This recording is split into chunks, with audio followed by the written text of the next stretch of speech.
back live. You can tell me if I'm not. I'm praying that I'm back live. But yeah, man, that was frustrating. That was frustrating. Are we back? Can you guys see me? Can you hear me? I'm going to turn the TV off because I think it probably wasn't the TV that caused that. I think it was just my network provider being my network provider. But man, that was frustrating. Man, that was frustrating. Let me do the build stream slightly differently. I'm going to put some headphones on and play music through the PC, which is hardwired into the router. That might be a little bit more reliable. So let's try doing it that way today.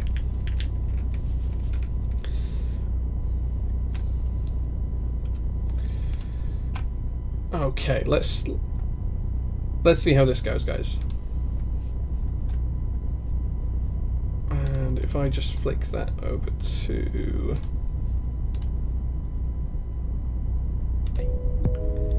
There you go, guys. You should be able to hear the music just like I can. I'm just going to quieten that down a little bit. Hopefully that's back, and hopefully that's all good. Tasty, thank you for the bits. I did see tons and tons of stuff happening whilst I wasn't there.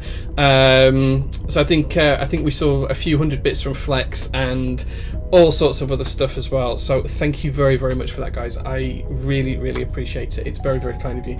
Hopefully that hype train did quite well. I didn't see where it got to. Man, that's not happened for such a long time where we've been streaming. I can't remember when that last happened. Tasty. Thank you very much, Salvin, for the tasty 100 bits. I really appreciate those, man. They are super tasty. Now I feel like I need to get drunk. I genuinely feel like I need to get drunk now. Tasty. Hey, he back. Yeah, I'm back, man. I'm back. That reminds me of that joke. Do you guys want to hear my Batman impression? Up and away. Yeah, I'm waiting for someone to post the rest of it before I can go with the punchline. Oh, you guys aren't getting the joke. Never mind.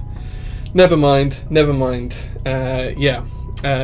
Anyway, you guys were supposed to say, "Isn't that Superman?" And then I was going to say, "Thanks, I've been working on it for a while." But anyway, never mind.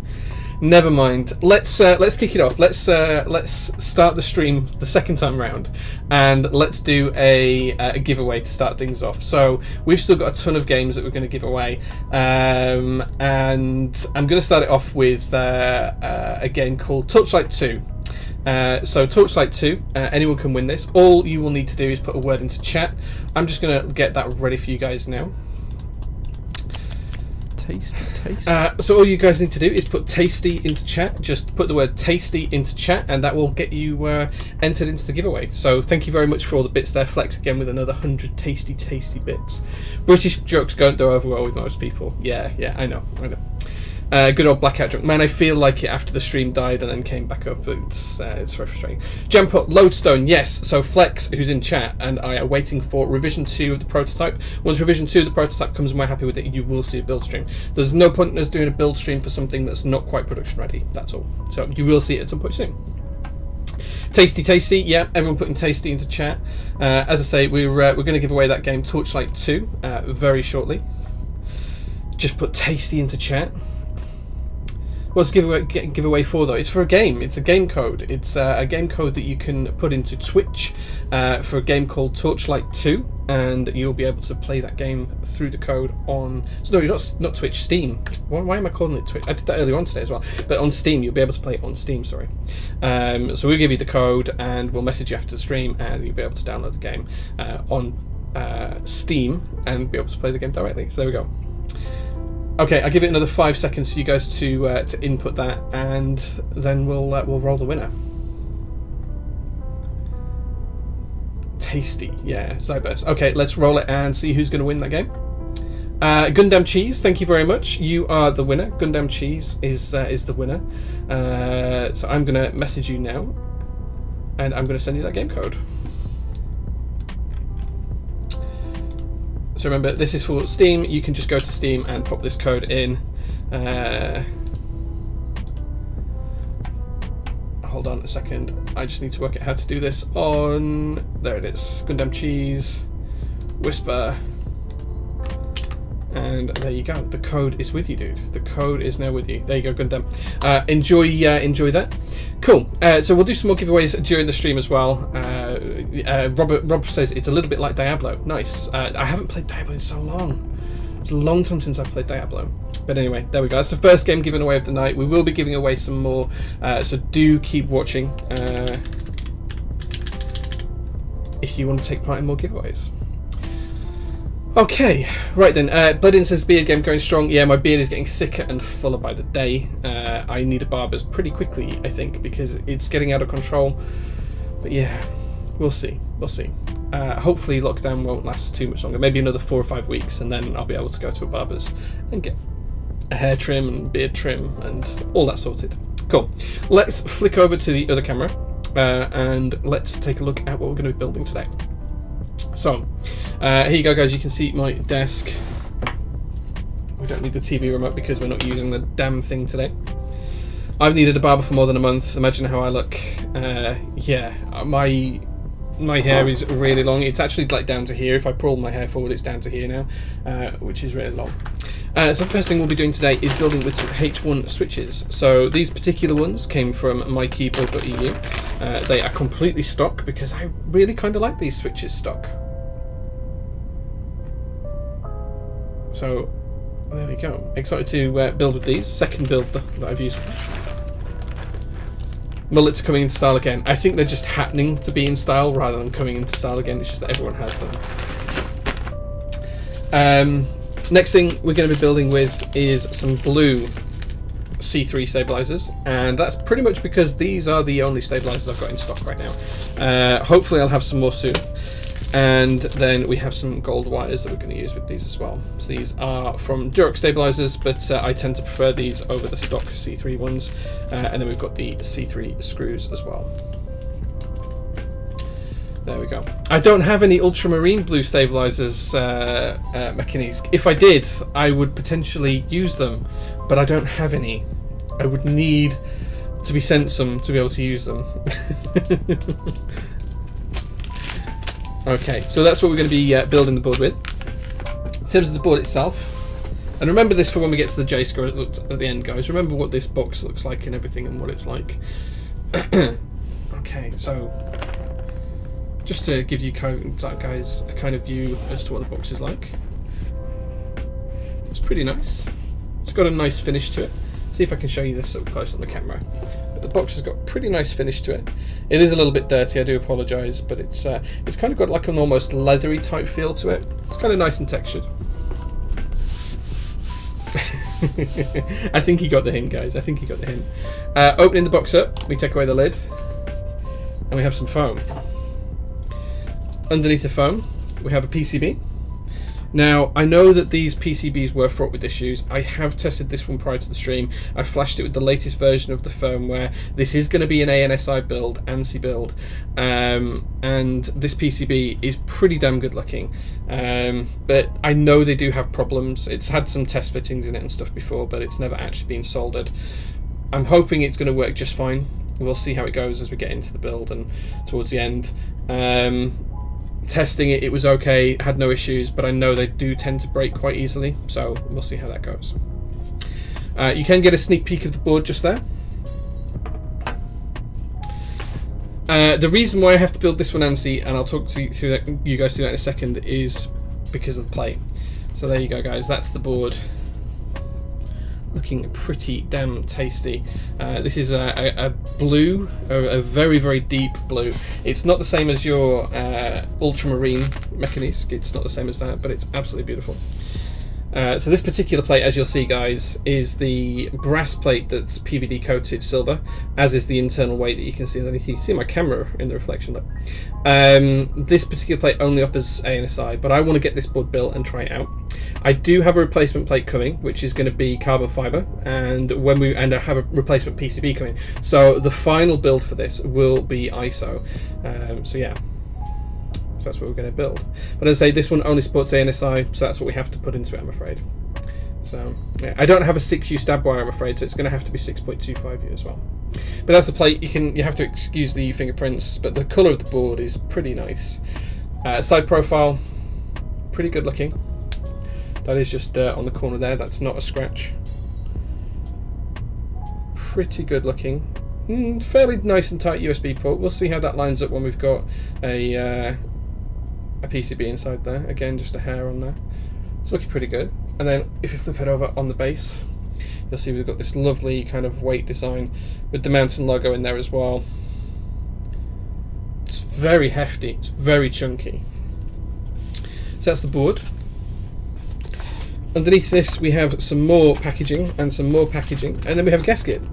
And we have a stab wire in there as well. I wasn't expecting to see a stab wire in there, but there is. Maybe that's a 6U one. Maybe we do need to rethink this layout. We'll have a look at how the gasket fits in. I'm not sure if there's already one in the board or not. This does look like it's just a long strip, so we'll see how that all fits together when it comes to it. And I think that's it. I think that's everything that came in the box. Yes, that's everything. So there we go, guys.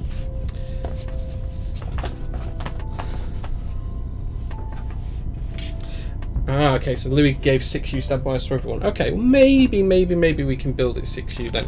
I do have some other stab wires we can make this match with.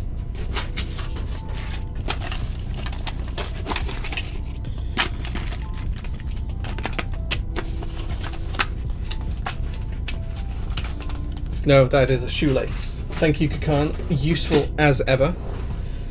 Confirming exactly what I already knew, that I would being presented with a shoelace, but thank you very much. Yeah, so we have a 6U stab, which means we can do the 6U bottom row on this. So we'll work that out when we get the plate out of the board and how we're going to put the switches in, but we'll get to that shortly. Just move everything to one side. First things first, though, let's take the board apart. Let's take a look at how it all fits together. I've not taken this board apart. I've never seen a stream of one of these either, so I have no idea what the internals look like. So I'm excited to see how this comes apart.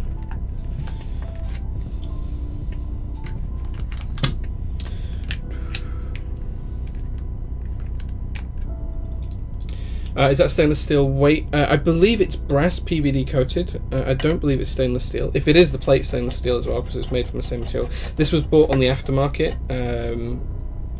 but I'm pretty sure it's brass and then it's chrome plated, or PVD coated, what should I say. Tasty, tasty. Thank you very much for the tasty bits, Mr. Flexman. I really appreciate those, my dude. Do I have a PCB? Yeah.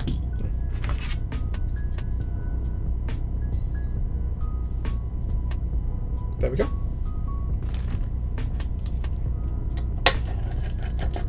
Yeah, we have a PCB. The tolerances are super tight on a lot of them. Nice to know. Good to know. Thank you very much. Has anyone figured out what was wrong with the PCBs? I think they just had poor electrostatic qualities and they shorted out very easily. I am getting a replacement PCB. That was part of the purchase. Some replacement PCBs have already been designed by Martin Woot. So I'm excited to get one of those in the near future. And as I say, I will be rebuilding the board with that replacement PCB as well as an ISO carbon fibre plate.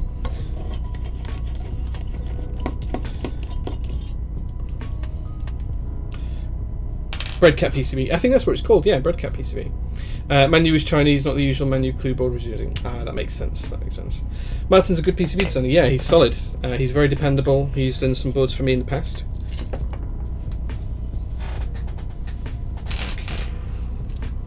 Let's now take this apart and see how it all fits together. Oh, okay, so that's what the gasket was for. So see there, it's just one long string of gasket, but then you cut it to length yourself and push it into these slots. There we go. So, okay, you can see some hook marks here. That's where the anodization hook was in place. So this was probably hung with a wire into that slot there. Looks like it had wires into most slots, so it was probably suspended and then dunked into the vat, probably in that kind of position. And it have had wires in here, here, here, there and there, and the bottom corner as well, so 6 wires in there. Keep it nice and rigid so it can't flex about like that. So when dropping it down, if you just hook it in the top corners when you're putting it down, it can kind of flex and swing like that. If you have additional points across the bottom, it kind of keeps it more solid as dropping it down into the vat. But that's fine, it's on the inside of the case. Outside looks pretty good. Nice. Here's this beast of a plate. You have to excuse the fingerprints, guys. It's always going to get fingerprints on it. pretty shiny. Pretty shiny on the back as well. Okay, and then here's the internals. So again, you can see these kind of gasket mounts here. They are raised off the surface quite a little bit, so they will have some compression so that it'll sit flush on the plate. Yeah, the plate's heavy, man. The board's heavy as well. This is a solid chunk of aluminium, and I'm pretty sure that's definitely brass, PVD coated brass. It's got no imperfections on the outside, which is really nice to see. You can't see anything other than the fingerprints on it, I'm afraid, but there's no imperfections on the outside of the PCB. But what I do notice is just around these two screws here, there are some imperfections. Can you guys see that there? Some imperfections just on that screw there around the outsides. Don't know if you guys can see that. Again on this one as well. Just there, can you see that? Just some slight imperfections. It's not on this side, just on those two, but again, they're internal, so it's pretty much fine. Some other interesting things that I note as well, you can actually see some residual machine marks here in the corner. Try and get them visible for you. Just there, some residual machining marks into the corners.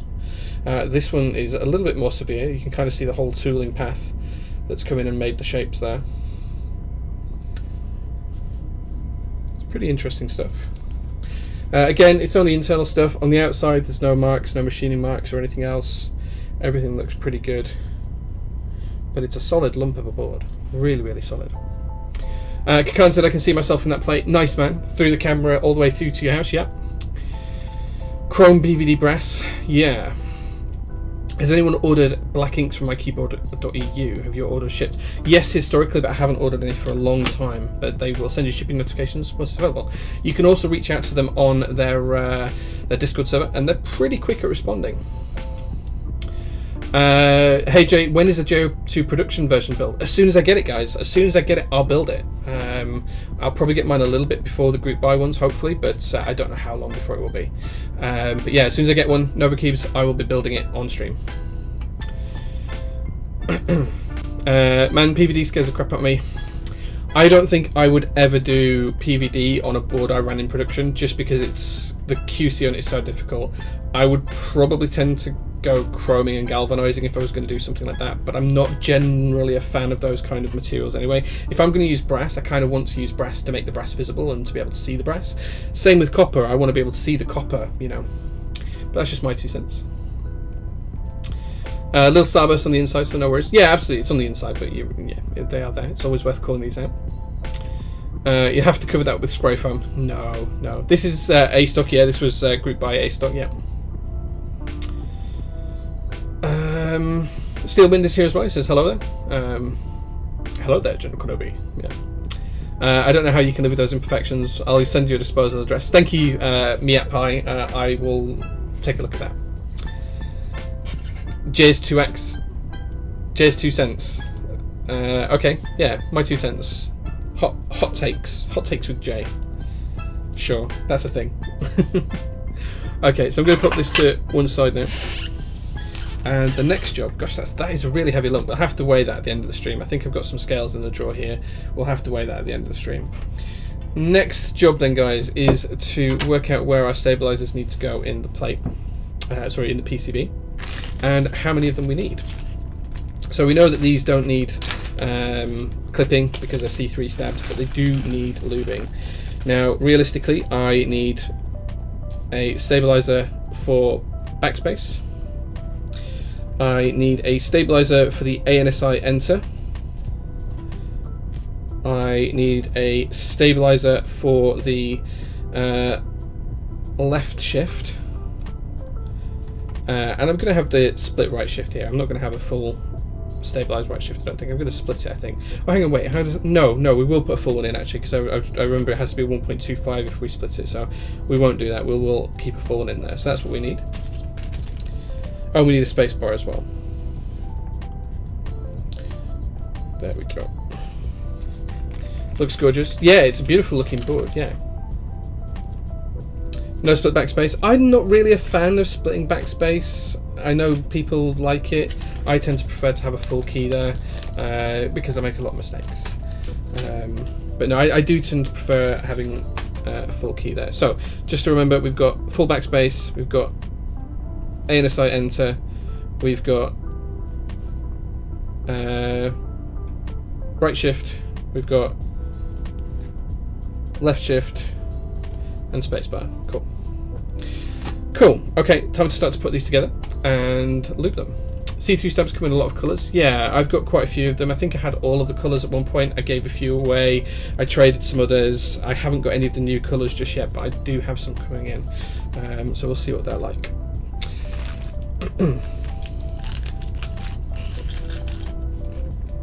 Hey Jax, welcome to the stream, man. Thank you very much for joining.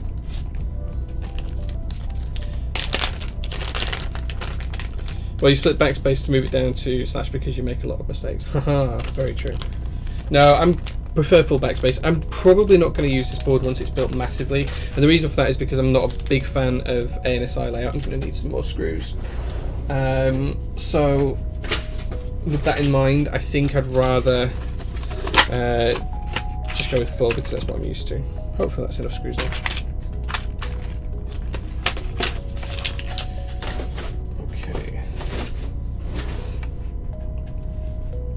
Okay, so let's start off with making these looped. So just going to use dielectric grease, and the first thing I'm going to do is put some dielectric grease on the stab wire. Just going to make this a nice thick amount, but not too much. It's always easier to add more lube later, guys, so go easy with the lube and add more later on if you think it's not enough.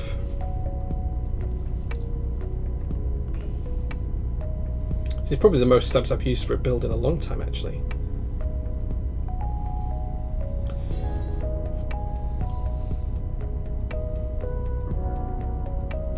Okay. So I don't want to overlube here, just want to put a nice coating on. Just want it to be nice and even. If that's going to focus, there you go. Just a nice even coating all the way around.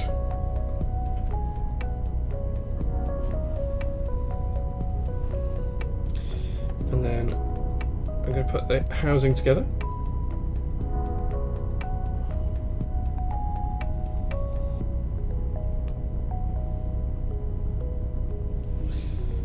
Okay. I really should build a board with ISO just for old time's sake. Hey man, yeah, there's nothing wrong with building a board, whatever layout you prefer. There's no right or wrong answers when it comes to layout. If you like a layout, you go for it. If you don't, well, you don't have to like a layout. You can use whatever you like. That's the beauty of this hobby. God, I've forgotten how tight the C3 stabs were. There we go. Okay, now we've done that, we're just going to lube this lightly on the slider. Again, all we want to do is just put enough lube on here to make it glide nice and easily. We don't want to be putting too much lube on here and having the stabs bind. Might need to put a little bit more lube in my pot. This is just a nice thin layer of dielectric grease though, guys.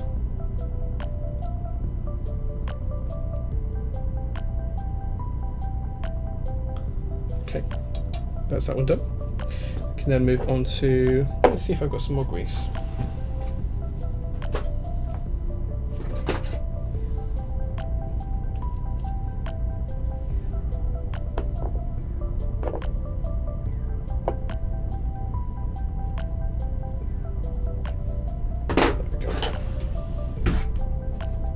Tight, Tuco. Yeah. Do you really need to use a I don't tend to like putting too much lube on stabilizers. I find that if you put too much on, you end up with issues, and you end up with stabs that bind. And I'd rather add more later on than try and take it away, because once you've got lube on there, it's almost impossible to get it off reliably. So I tend to add a very light amount of lube.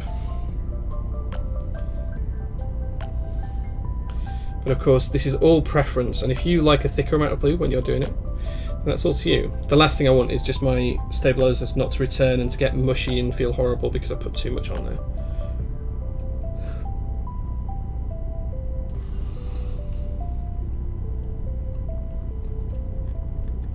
It depends on the lube. Jay's is probably thicker. Yeah, this is a nice thick dielectric grease. This doesn't run, doesn't this grease? It's a really thick dielectric grease. You can get different versions, but if you look, I put like a squirt into here and it's not even run down into the base yet. So.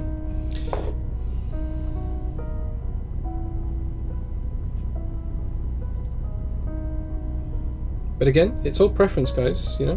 No right or wrong answers with all this kind of stuff. If it's right to you, then it's right to you. Yeah, 205 grade 0 also works well for stabilizers. I prefer dielectric grease for 2 reasons. 1, it's significantly cheaper, and 2, if you do need to remove it, it's easier to remove. You've got to remember that things like 205 grade 0 and other Krytox mixes are not designed to be removed, even with solvents. They're designed to be pretty much permanent and very difficult to get rid of. Whereas dielectric grease will wash away with a nice solvent. Some isopropyl alcohol will take dielectric grease away.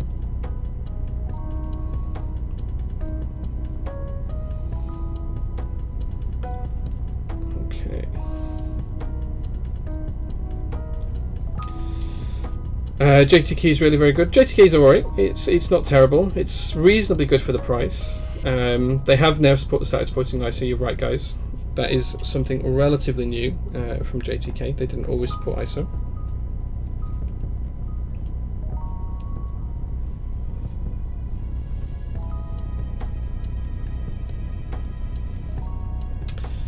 Has anyone desoldered and relubed? I've done that a few times, yeah, absolutely. One thing I do tend to find is no matter how nicely you lube your stabilizers, over time they will degrade, and at some point in the future you'll end up wanting to redo them just because they'll start to get a rattle in them or whatever. Even if you use 205 grade 0 eventually over time, that happens. Or they get dust and dirt and grease in, and one of the challenges of using lubricants like this is the fact that if you do get dust in there, you know, if it's a dusty environment or you leave your window open quite often, you know, it will get into the lube and it will stick there, and the lube will cause the dust and everything to stay, which can be a bit of a negative. So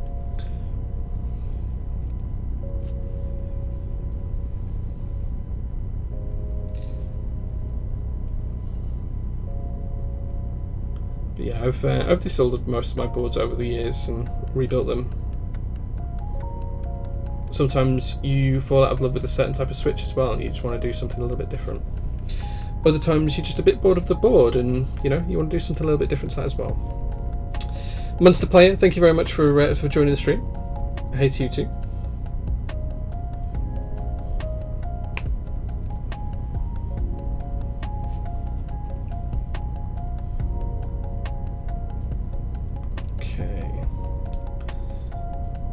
GMK sets fetch premium, but the material is top notch. They're not perfect though. Yeah, I don't think there is any key set on the market that is perfect. Everything is going to have its problems, you know, whether you pick Infinikey not being able to get its blacks right historically, or if you pick GMK, them having twisted stems these days, and you know, slight issues with mold degradation over time. Same with Signature Plastics, it's the same with their stuff as well. So you know, it swings and roundabouts. You're never going to get anything that's perfectly perfect. Very nice.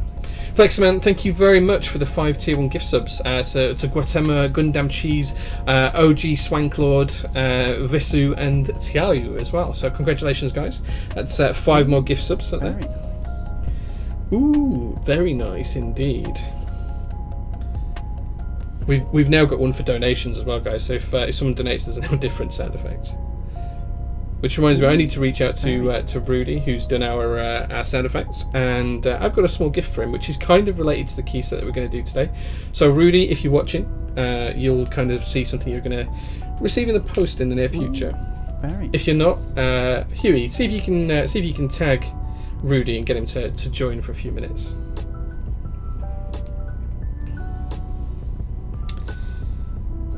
Ooh, very nice. Ooh, very nice.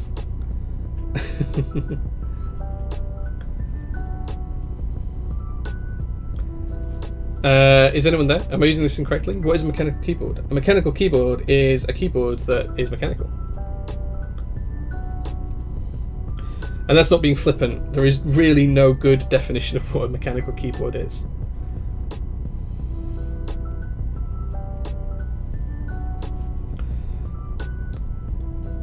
Kakan says no. Yeah. Tasty, tasty. Yeah. Highlighting. Yeah. Flex, I can see that there. I can see highlighting. Man, I've forgotten how tight these were.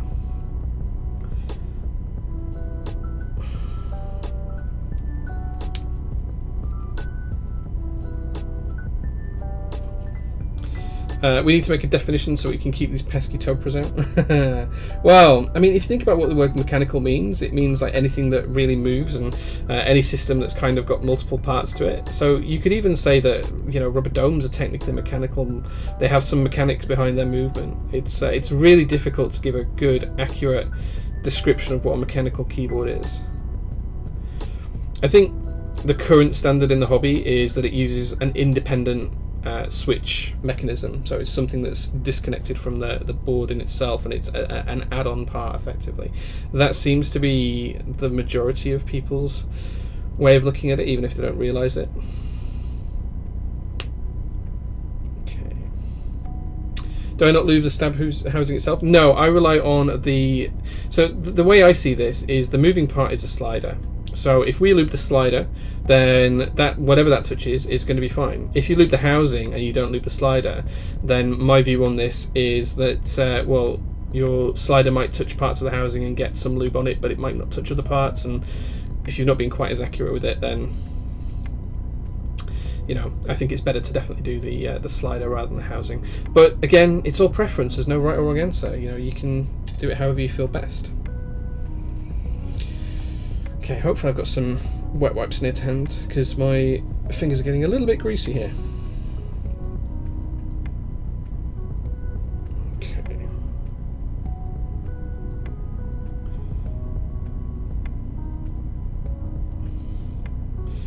Jay wanted to be Rudy. Yes, Rudy. So I don't know if you've heard, Rudy, but whenever anyone donates bits or anything, your sound effects are in full swing. So if we get bits donated or someone subscribes, your name and your voice does appear on stream.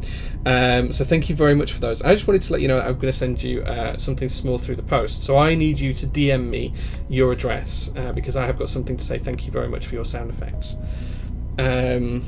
So please reach out to me on Discord and DM me your address. I'll put something in the post for you tomorrow.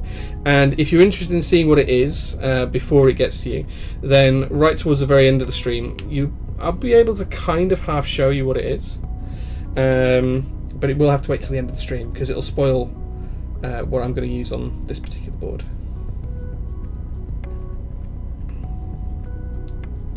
Yeah, I just wanted to say thank you, Rudy, in public, and I kind of want you to hear the sound effects as well. This is where I'm, you know, kind of half begging people to to donate or gift subs or do something.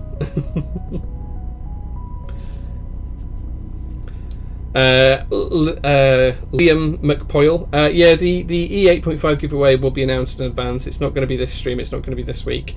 I haven't used it enough or written my review yet for me to be able to give it away just yet, but I will give it away. It will likely be some point in the summer, maybe July, August time, so it's going to be a little while away yet. It's not going to be something that gets given away. Tasty, tasty. There you go. Thank you very much, Flex, for the tasty bits. Rudy, I hope you enjoy hearing those sound effects. Tasty, tasty. Do I think it'll be 8.5 or above? I think it'll be a 9, maybe a 7, Kakan, who knows. Solid quarantine, BJ. How's the family? Everyone's doing well, man. Thank you very much for asking. My wife is enjoying lockdown. She's watched pretty much all 16 seasons of Grey's Anatomy recently, so she's doing well. I'm doing well as well, working from home a lot. It's good. 8.49 recurring, yeah. Okay, so that's our stabilizers now lubed, so we are now going to install these in the board. In fact, first I'm going to get some baby wipes. Apologies, guys. I'm just going to give my hands a quick wipe. Hey, it's me. There you go. Giveaway. Yeah, we're going to be giving away some game codes, Fabirock. So we've given away one already. We're going to do the next one right after I've soldered the switches into this board. And then we'll do some more giveaways later on towards the end of the stream.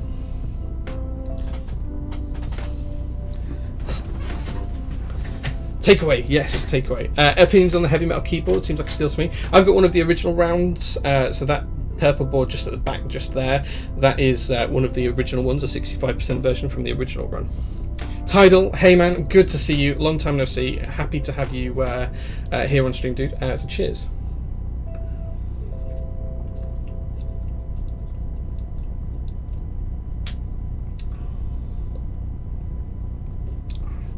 Beard is neat. Beard is thick and full and bushy. My wife keeps telling me to keep it. I remain to be convinced. Okay, so these are going to need screwing in as we do them, guys. So I'm just going to move those to one side.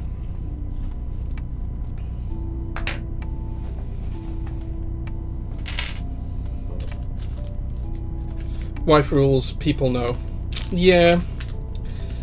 Yeah, my wife's a good egg. She's, in fact, she's excellent. She really, really looks after me, more than I should let her, to be honest. But hey, everyone likes to be taken care of every now and again. Just make sure I've got the right size bit for these. That's the one.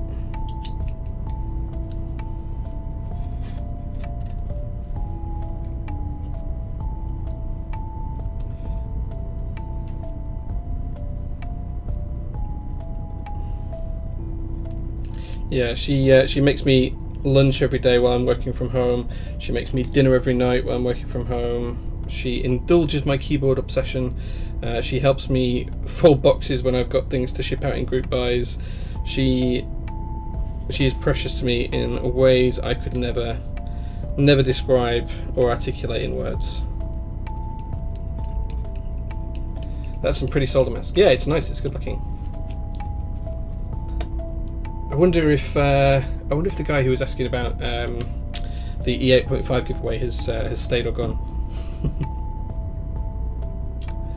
Okay, so now we're going to put the stabilizer in for the ANSI enter.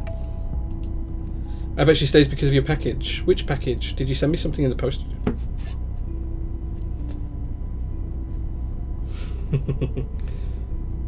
Look at Mr. Happily Married Jay. Yeah, in before it gets complaint, someone has complained at me before, twice. 2 different people have complained that I wear my wedding ring on stream. So, you know, it does upset some people. If that's you, I apologise. Just to make it clear, it was not Depleted Vespine who made those complaints. I don't want you guys thinking it was him, because it wasn't.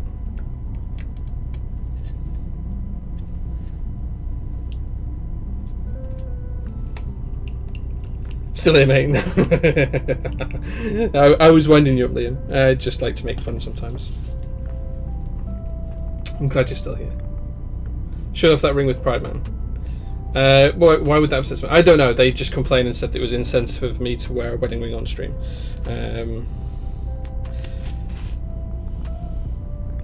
I've had that complaint twice from 2 different people. Once before I joined Top Clack and I was on my old streams, and once on Top Clack, which was not too long ago.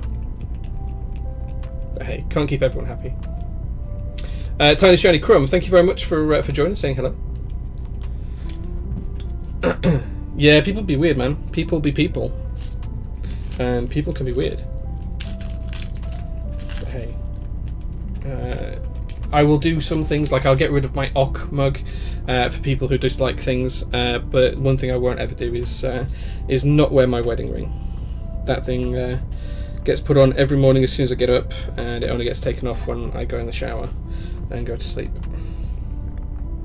Is this gasket mounted? It is, yes. I shall be looking at how the gasket mount works as we mount the board once it's built.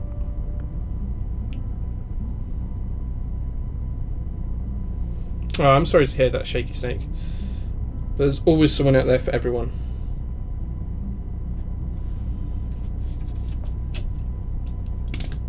Man, I much prefer Durox stabilizers because they do stay in boards significantly better.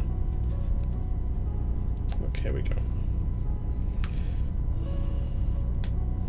The issue I have with C3 ones is they don't stay in position. You have to hold them in to screw them down.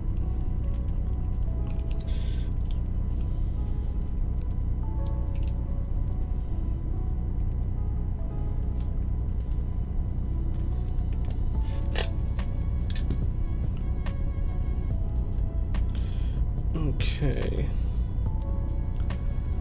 Being offended by someone else's choices about themselves is a really weird thing to get upset about. Hey man, I've had people complain about my fingers recently, saying that I've got weird hands.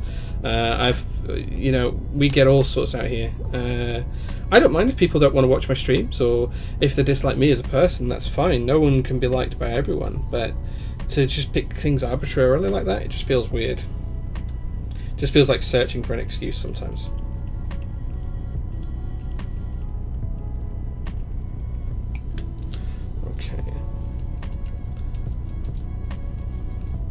So they're all looking good.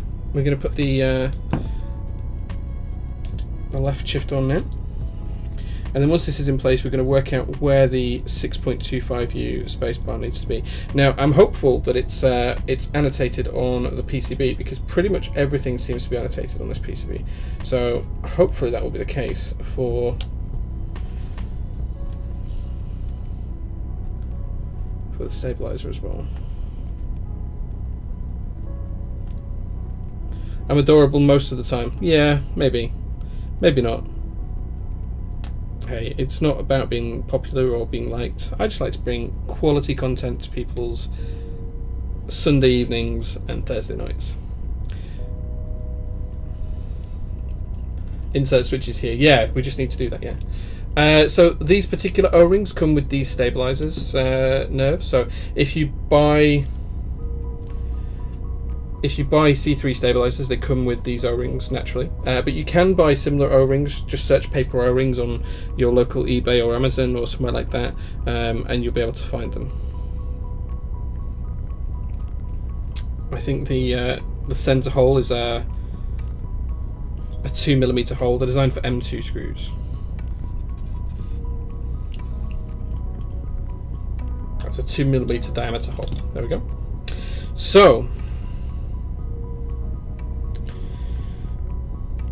6U space. Is it labelled? Well, the switch is. I don't know if you guys can see that. The switch is labelled. The stabilizer's not. We'll work it out. We'll work it out. We need 1.25, 1.25, 1.25, 6, 1.25, 1.25, 1.25, 111. That's how we're going to roll. So maybe I will have to tease a key set, because I'm going to need some keycaps to make sure I get this right. So we are going to be using parts of TA90, but we're not going to be using the whole of TA90. Now let's see if I can find a 6U spacebar. No.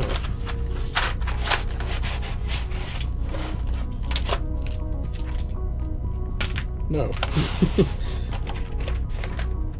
Surely there is some 6U spacebars in this set.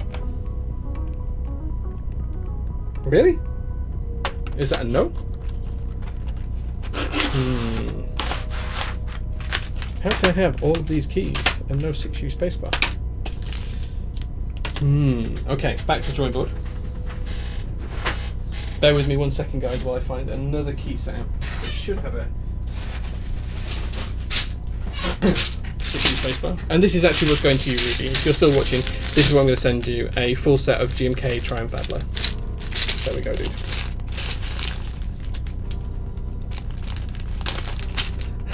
Huey's on point. He knows what's happening.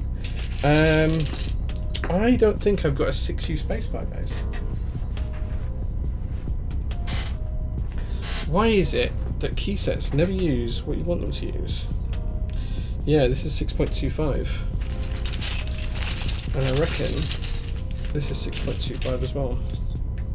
Yes. Looks like we're going to have to go 6.25U space, guys. Looks like we're going to have to go 6.25U. But anyway, Rudy, if you're watching, this is going with you. I thought I got all the kits for TA90, but it appears I haven't. It appears I haven't. It would appear that I've only got the icon mods, the Norda, the F keys. Tasty. The 7U spacebar, which is here. Thank you very much for OEO.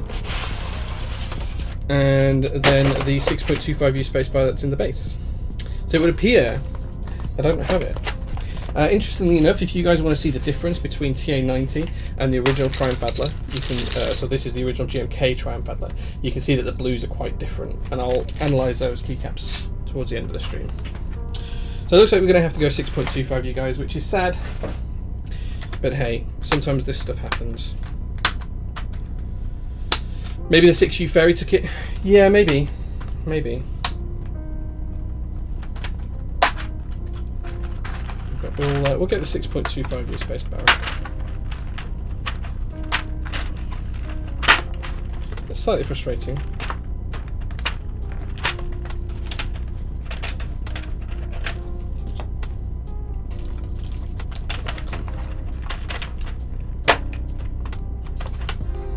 T8 looks so timeless. Yeah, we'll wait till you see the alpha keycaps that are going to go with this.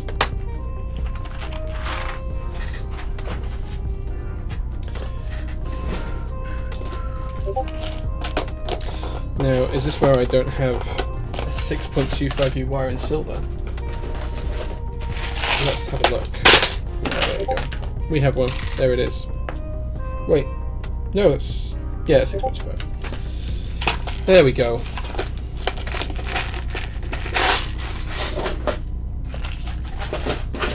I think that's Rudy DMing me there. Thank you very much, dude, if that is you.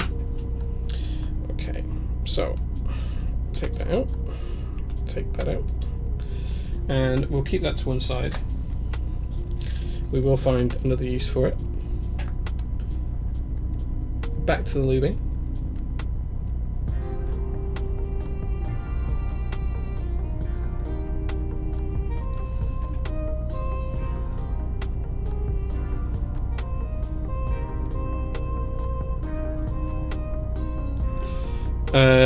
Rudy Ardudi, that PCB looking hot, not gonna lie. Yeah, man, it does look good.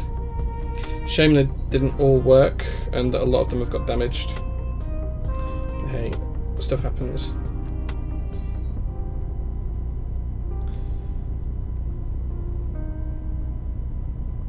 Okay, there we go. Lubed back up. What the fuck is that in Jay's Discord? I can hear. I just lost my mind. You probably hear the Discord bleeping actually because you'll hear the desktop sounds.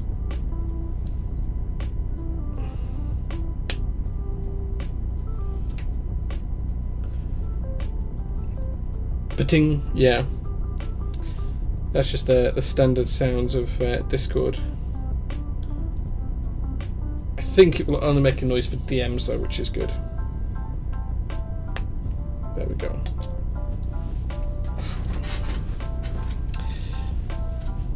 Okay, so now that's in place, we can now work out what we're going to do with the bottom row. So I'm just going to have a look and see what the bottom row options were for this board.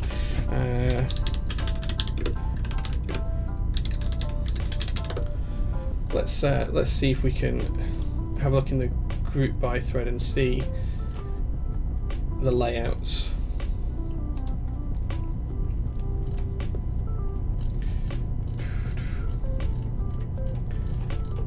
Okay.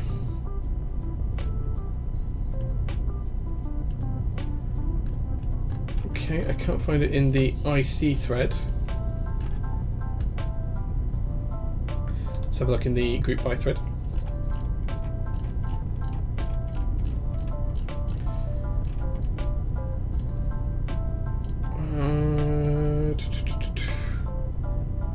Layouts, here we go. Okay, so if I use 6.25, we're going to go 6.2, we're going to 1.25, 1, 1.25.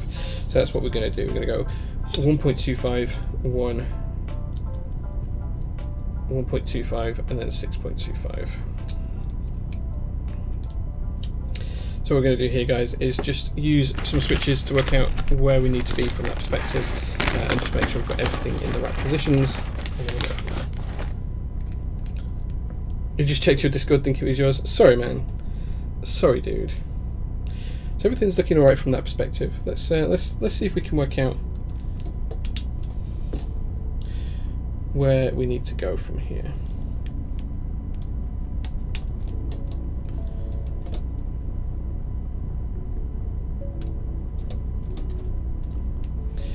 Just going to make sure I get the switches in the right positions.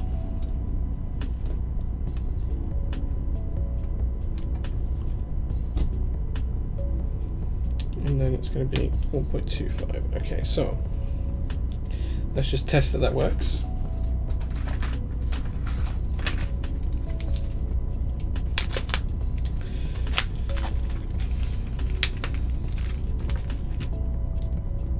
Okay, that looks good.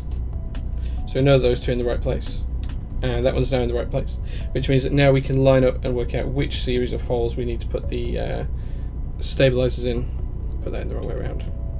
Okay, so he just wants to go flush with that side. Nice.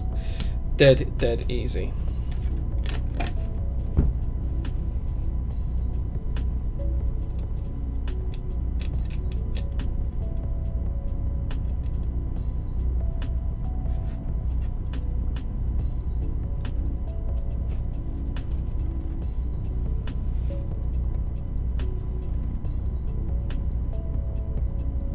I kind of forgot about the Volcano. It's a nice looking board. Yeah. Sorry guys if the Discord noise have made you think it's your guys' Discord, because it's not. I'm really sorry about that. Sorry, not sorry, I guess.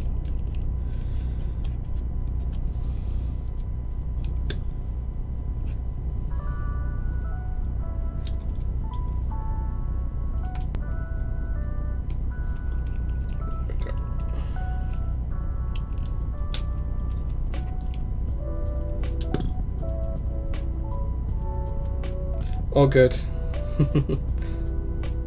Hey, it's just one of those things. I don't usually do the streams this way with headphones on. Normally I like to not wear headphones and have music playing in the room.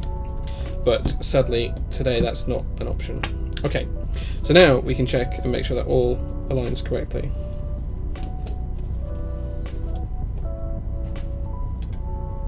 So if I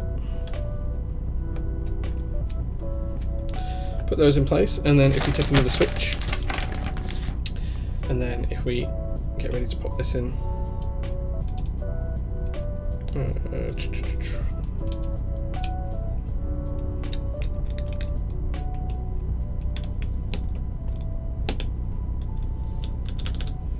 there we go, and just for good measure, just make sure that everything fits on this side. There we go. That's all looking good there. Now we can make sure we get the switches in on the opposite side correctly. So this is where it's going to go 1.25, 1.25, 1.25. So that looks good there.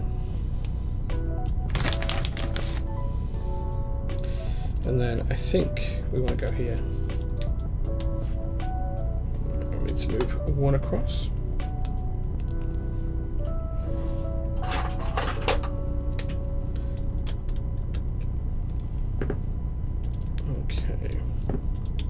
Then we can see that's a 1.25U gap, so that's in the right place there.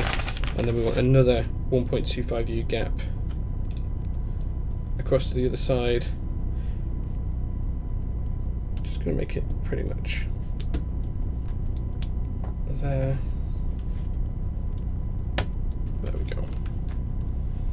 Okay guys, so that's going to give us our bottom row, which means we can take the keycaps back off. We can put those to one side. And now we can concentrate on putting the rest of the switches in. And then once we've done the soldering in a few minutes time, we'll do another little giveaway. I've never tried mix and matching stabilizers like that KVS, but I can see why people want to try it. I see no reasons not to try mix and matching. I just haven't ever done it myself because I've never got around to it. C3 stabs are relatively okay. They're not my favourite by far, but they're not terrible either. I think if I was going to put them in order of preference, I would probably say the Zeal are probably the top tier, but they are expensive. Then I would say Durox stroke Everglides probably come next, with C3 straight after that, then the current round of GMK ones after that. If you have older GMK stabilizers, I'd put them above the C3 ones.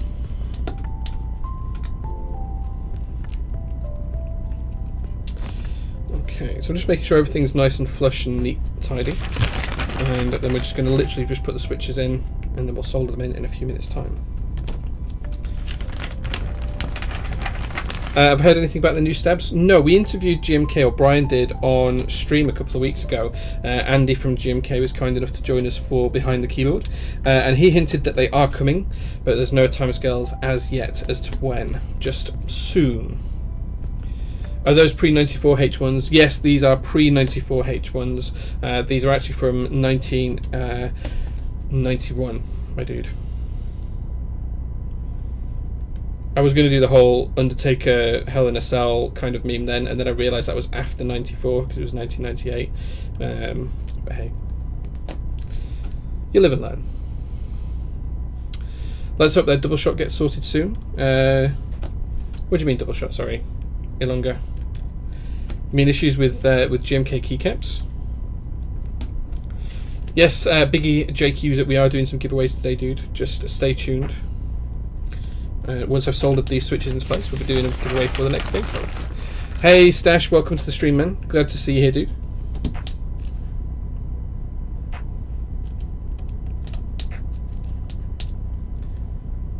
I wouldn't say it's been rather poor. I think that our expectations as a community have probably changed. We're expecting them to be as good as renders. I think the only set that I've had issues, apart from the escape key on Waves, which has been replaced, is on Olive. Some of the keys are slightly crooked. But again, I think this is just kind of like, it's a process that's never going to be 100% perfect, because you're talking about manufacturing things in bulk, and there's always going to be minor differences between them. So I think it's probably just a community expectation that's different. You can't have perfect manufacturing. It doesn't exist. Despite what anybody tells you, nothing will ever be perfect in manufacturing. You will always find a tolerance that's slightly different or out. You'll always find improvements that you can put into your quality control. I mean, if you really want to pick on GMK, you can go really far back and you can look at Honeywell. And people complained about Honeywell that the inside of the keycaps was like this. It kind of wasn't even, so the inside wasn't even, the gaps in between the double shotting were all different and all of that kind of stuff. And to be honest, that's always kind of been the same. You know, people were complaining on Honeywell that you were having these kind of areas of bleed over the edges and stuff like that. Yeah, I think renders are a double-edged sword in this community. Salvin, preach. Yeah, right. I mean, you can get it close, and there's always room for improvement. You'll never get 100%. I'm sure Salvin would even say that about his own work, because it's just a fact of manufacturing. And Salvin's work is damn good. People rely too heavily on renders. They do. So renders are a double-edged sword, because they show the potential of something really, really well, but at the same time, then if people don't get exactly what was shown in the renders, they say that it's wrong.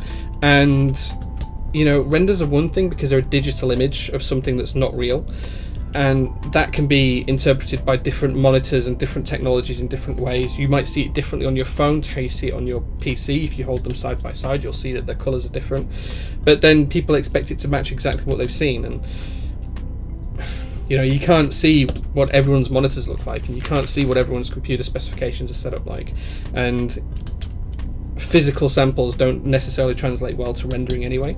What you see as colours and textures in plastics and metals are very, very different to what rendering will show you.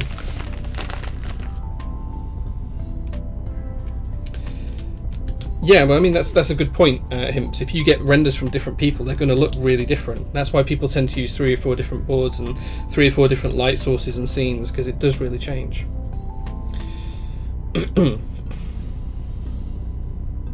Yeah, like this lighting here, right? It's relatively accurate. If you've seen Lazy, you'll know that that's relatively accurate, but it's not perfect. It's only perfect for what I see here on my monitor. If your monitor's tuned and your contrast is different, it's going to look very different.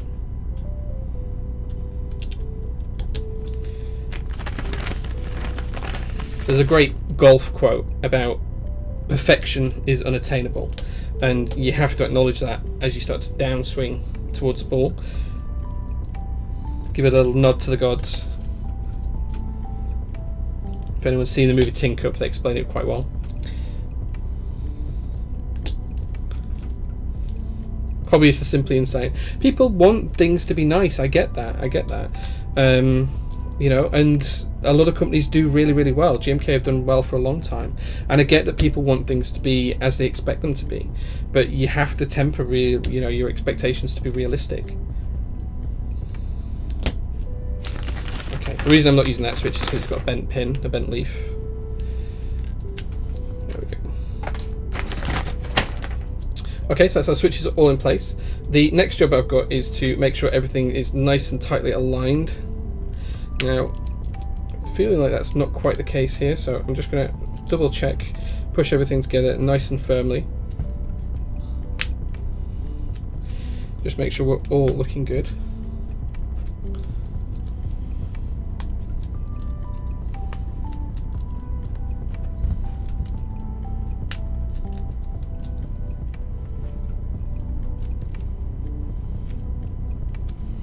Okay. It's looking good down the edge and down there.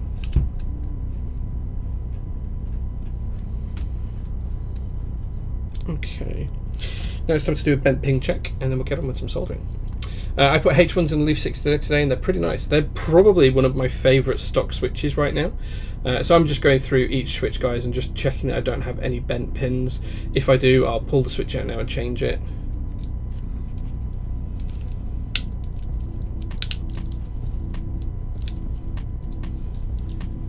I'm just also at the same time making sure that everything is pushed together nice and firmly.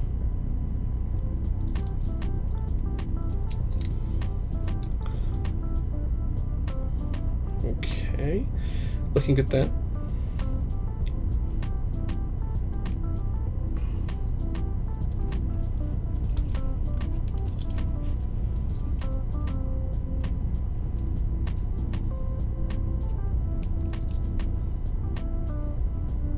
Okay, all looking good.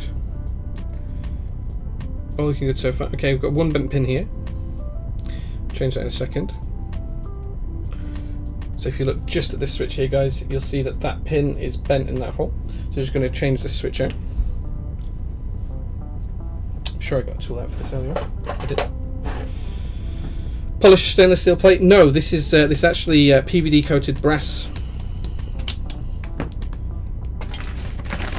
PVD coated brass.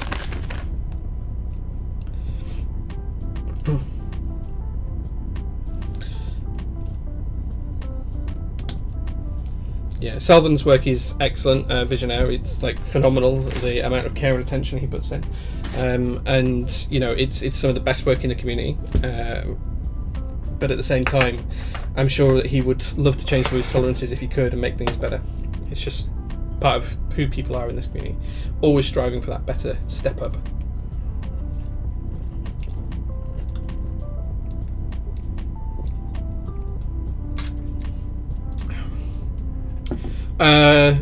No, I don't replace them rather than straighten them because I'm going to lose integrity. I'm just lazy and I've got plenty of spare switches, so I just grab another switch because it's quicker and easier. I can absolutely fix these. Absolutely fix them. Look, maybe not that one. That one is actually pretty badly bent, and that one probably will snap if I do straighten it up. It's really hard to show you guys this actually, but that's kind of bent back on itself. That one probably would snap if I did straighten it. This one, it's just twisted, and like I could really easily straighten that up. I mean, okay, I mean, so even there you go. It's absolutely usable now, but I've just been lazy. Just been lazy. Doubled over is pretty severe. I would probably never use a doubled over one, but the second one, yeah, I would absolutely use that. Okay, guys, we're now going to move into the soldering section, which is the time where you guys can ask me any question you would like. So if you haven't been here for this part of the stream before, if you tag me with @TopClack and ask a question. It can be about keyboards, it can be about life, it can be about anything. It can be about Prototypist, my store, it can be about what I've done this weekend, it can be about what the weather's like. You name it, you can ask it. So just @TopClack and ask away, and I will answer to the best of my ability. No question is too big, no question is too small. No question is off limits as long as it's stream safe. Kakan's up first. He said, how has your day been? Pretty good actually. I got up late. I got up really late. It was like 1 PM, which is rare for me. I did some group buy stuff, tidied up some things from GMK Bleach, which is just finished, and I had some snacks. I had my wife's mother. She made us for my birthday belatedly. She made a nice cherry bakewell, but like a large cherry bakewell cake. So I had a slice of that with a nice coffee this morning. Oh well, when I got up this afternoon. And then that's pretty much it. I've lazed around, had a shower, did a little bit of work in the garage on some car stuff, and yeah, now I'm streaming. That's about it. It's been good.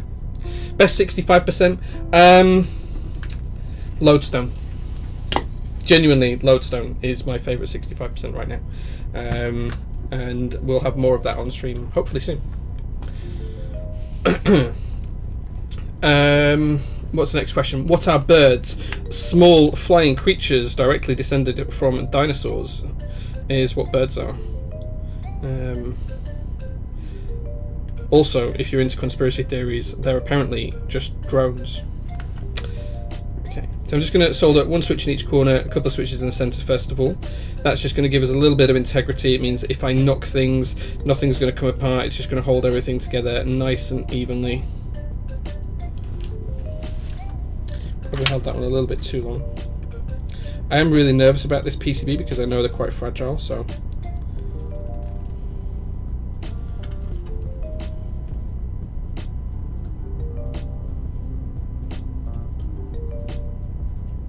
Okay, I'll get on to your next questions in a second, guys. Just bear with me one moment.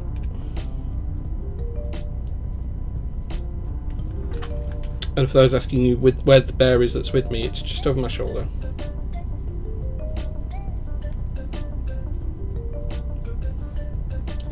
Okay.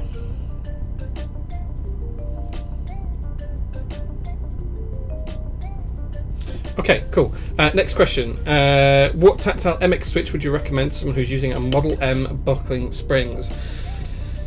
That's a leading question. You won't get anything close to a Model M buckling spring kind of feeling. There's nothing like that on the market as far as I'm concerned. The single best tactiles on the market in my view are Zelio's V2, just because they're hyper tactile and really nice switches. But that's just my opinion. I think the closest you'd get to a Model M buckling spring are probably something like a Box Royal, just in terms of its tactility. But even then, it's still miles away. But you could have a look at the box switches. They're probably going to get you closer than anything else.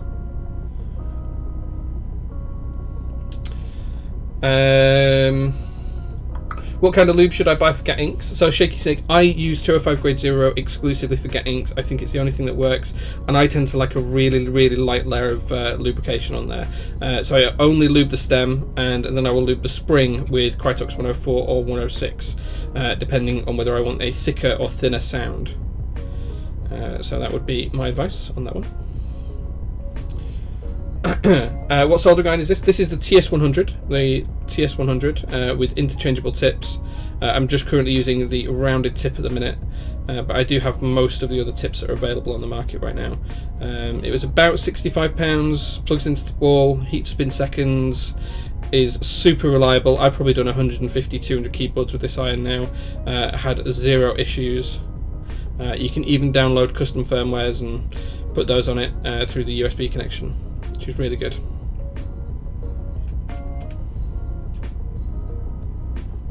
Okay.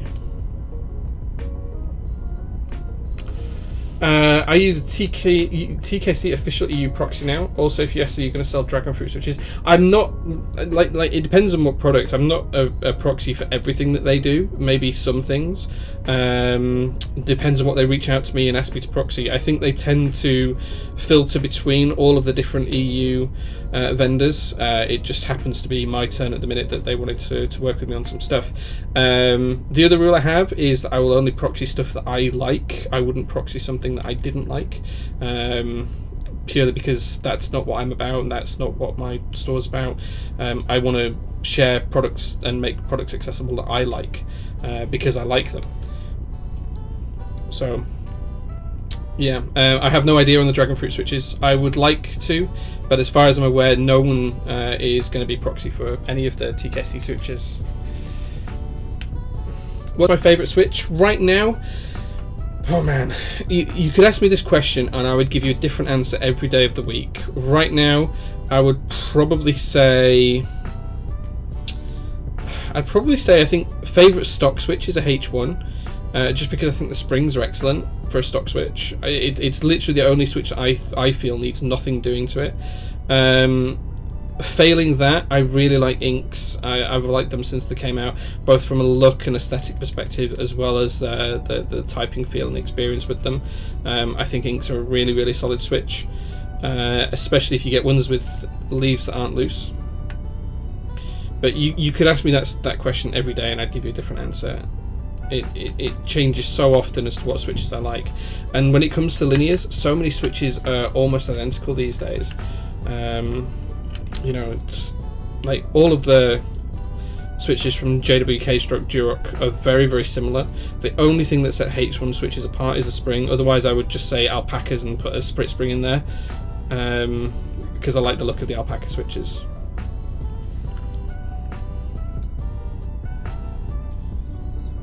And then if it's tactiles, Zelios V2 are probably my favourite tactiles at the minute. And favourite clickies right now, I like the Aristotle clone stems from Utemu, the Phoenix stems. They're really nice. I actually really, really like them in the ink housing as well, rather than the Utemu ones, but your mileage might vary.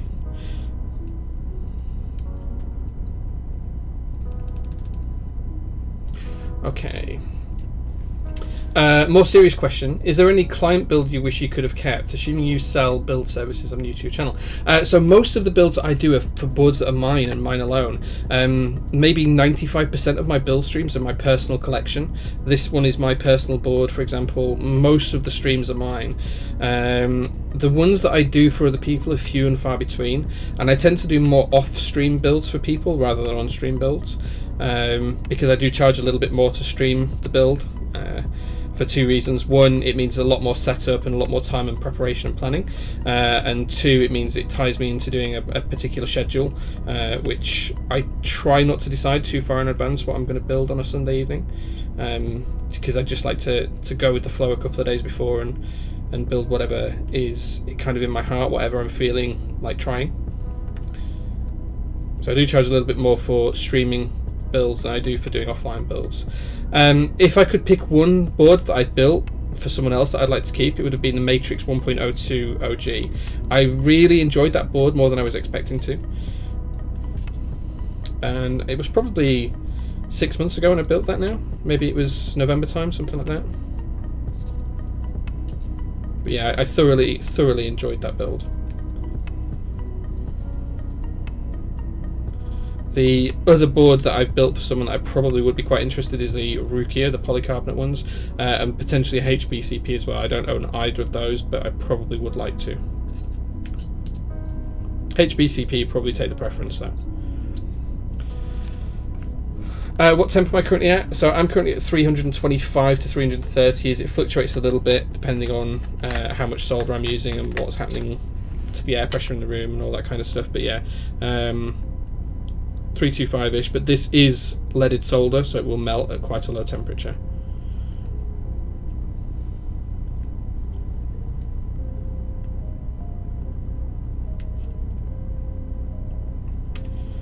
Okay. What do you think of the Fox Labs Key 65? Do you know what? I haven't built one yet. I think it looks really interesting from a board perspective, and Huey in chat was kind enough to reach out the other day and say if I wanted to build one, he could send one for me to take a look at. So hopefully I'll have some views on one in the near future. But I'd hate to talk about a keyboard and give a personal opinion on it without actually trying it out physically.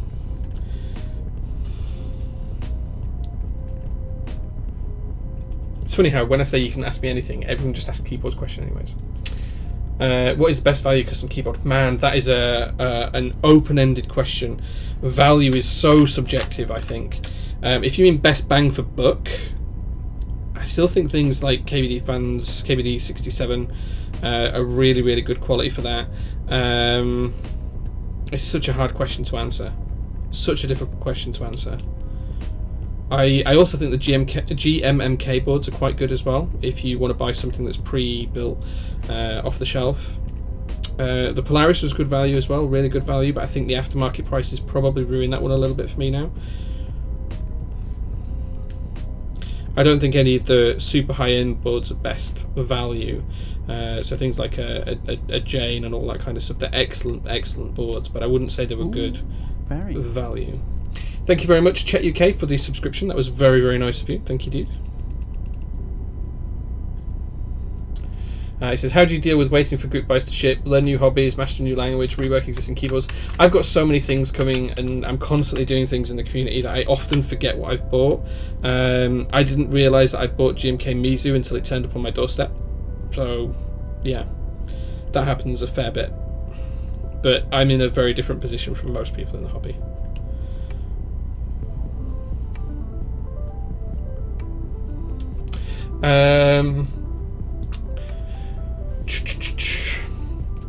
Do the legs of switches ever break if you bend and you straighten them? Not usually. I mean, if you bend them and flex them about a bit, you can break them. But, you know, under normal usage, as long as you're careful, nah, you're not going to break them. They're pretty sturdy things. What's your opinion on Holy Pandas? Do you know what? I don't dislike Holy Pandas, but I've kind of got past them. At one point, I really liked them. I did quite a few builds with them. I had an M65A at the time that I built with them. Really enjoyed it, but right now, I don't think I'd use them for anything. I've got a couple of hundred in a drawer just at the side of me. I don't think I'll ever use them. I've got no plans to. Just doesn't feel like a switch that I'm interested in anymore, you know. Claim customers as we speak, says Hugh. Nice. What do you look for in a nice knob? So I've got a couple of nice knobs, Blind Panda, for my Satisfaction 75. I've got one that's actually sculpted, which was a Satis Klacken, which is really, really nice. I've also got a Rama knob, a knob from Rama, which is kind of cool too. So something nice and chunky, a bit girthy, easy to grab hold of. That all makes a good knob to me.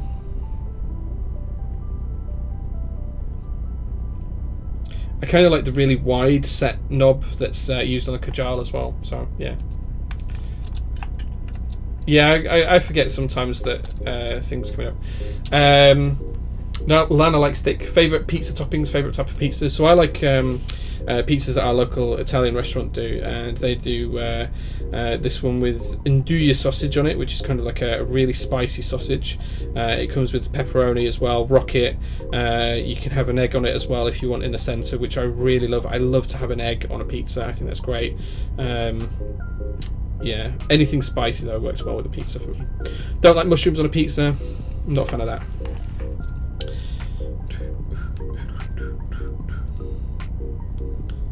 Okay, almost there with the soldering now, guys. Kakan says, what job would you like if money was no problem? Do you know what? I'd like to make stuff, like literally just make stuff. Like, I would love nothing better than if money was no object than buying a whole fleet of CNC machines, getting Salvan to come and work over here in the UK, and just making stuff just because I could. The idea of having an idea, drawing it out in CAD or some other software or whatever, or on pencil and paper or whatever, and then physically making that is just phenomenal to me. I've got a range of woodworking tools in the garage. I do a load of home projects. A lot of the shelves behind me were built by hand. You know, all of that kind of stuff I really, really like to do.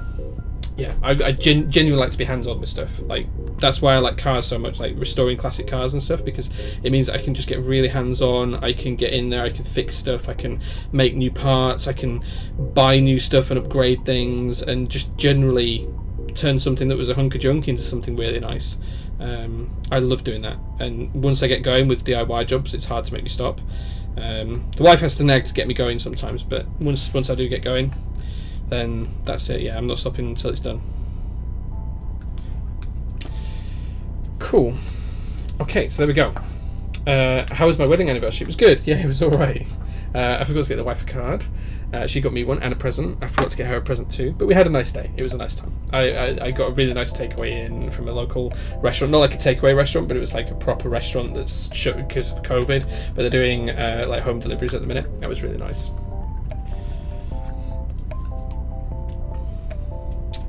Okay. What are you doing for ventilation in your room while soldering? Just started to practice soldering on an old brand Pro 2. I've got my window open at the side of me, and I've got a fan that's on just over there that kind of blows the air in that direction. But generally, the amount of soldering you do, it's not going to hurt you. You'd have to breathe in solder for days and days and days on end before you'd start to have any negative reaction.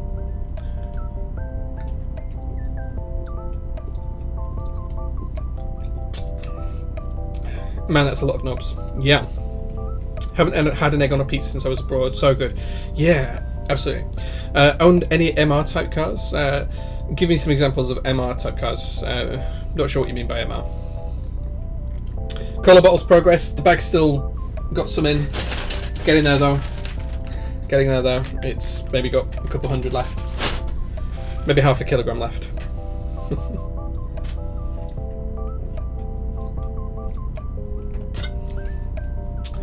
So I find that mid-engine rear-wheel drive. Oh yeah, so I've had a few mid-engine cars with rear-wheel drive. I had an MG F, which was a ton of fun. One of my favourite ever cars. I wrote that off. I've had an MR2. That was a great car as well. That was really fun to drive, and I wrote that off. Yeah, yeah, mid-engine cars are fun. Dangerous, but fun. Yeah. In terms of the lube, the 106 is a thicker lube, and I think it sounds thicker in the switch when you're typing on it. Okay, folks, that's that all soldered. I did say we'd do another giveaway at that point, so let's get up the giveaway form. So the next game that we're going to give away is called We Were Here Too. We Were Here Too, and again, you're just going to have to type a word into chat to win this. And let's go with Volcano because that's what we're building. So Volcano is going to be the word. All you need to do is type that into chat. I'll paste into the chat how I've done it. There we go. And if you just type Volcano into chat, anyone is eligible for this. Doesn't matter whether you're a regular, whether you've watched before, whether you subscribed or anything like that. It's all just fine. And we'll give it away in a couple of minutes. But yeah, that's We Were Here Too, and whoever gets this wins the game.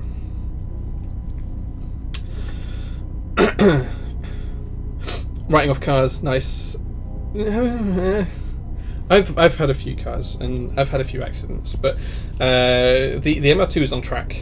And the MG was on the road, and the MG wasn't really my fault. So what happened was I was driving along a road and it was kind of wet and slippery outside, and I was taking it really steady, and there was a huge pothole in the road, and because it was slippery and it's a rear-wheel drive car with mid-engine, I didn't want to put my foot down in the ice, so I was taking it really steady, and there was a pothole. I was traveling about 20 miles an hour on a 30-mile-an-hour road, so I was going slow. It was sleeting, coming down with a bit of snow. There's a massive pothole. It's about 5 inches deep and 2 feet across, and I thought I could swerve, turn, and I can miss it, or alternatively I can just hit it, and if it damages something I'll fix it later. So rather than swerve and risk going into oncoming traffic, I just let it hit the pothole, and everything was fine for about 3 seconds, and then all of a sudden there was a massive clunk, and this is when I was quite young and the car was quite old at the time as well. It wasn't the best looked after car, and what had happened is the rear support for the engine had snapped, and the engine dropped. It hit the rear axle and it locked the rear passenger side wheel up, because remember, this is a right-hand drive car. And what that caused the car to do was to slew into a 360-degree spin. So if you imagine this is the car, I was going down the road here, and remember, if the lane's here, so the other lane's here, so there's traffic coming this way towards me. So imagine this is the car coming towards me. I spun, missed one car, went round and hit the far side curb, bounced off it, and then ended up almost facing the way that I should have come, on the wrong side of the road, blocking the wrong side of the road. I didn't hit anything. There was also parked cars on the kind of just at the side of the pavement, and as I was spinning in the car, I remember leaning forward to look over the steering wheel thinking, oh, I wonder if I'm going to clip those cars, and I didn't touch them. Didn't touch any of the car. It was completely fine. Everything happened in a blur, and then my car was facing the wrong way on the wrong side of the road, and that was the whole thing. Car was written off. They came and towed it away. That was it. Claimed off the insurance, no problems, and that was about it. So yeah. I know a guy who imported one from Japan for like 12.5k, a really clean one. Nice. A 66 MGB, electrical is a nightmare, but kept saying we'll redo it one day. Yeah. We're giving away a video game. It's called We Were Here Too. I'm just about to roll it now. Let's see who wins this one. Savage Goose, thank you very much, dude. Savage Goose, you are the winner of that key code. I'm going to grab that for you now, and I will quickly send that over your way. Let's see if we can find Savage Goose in chat.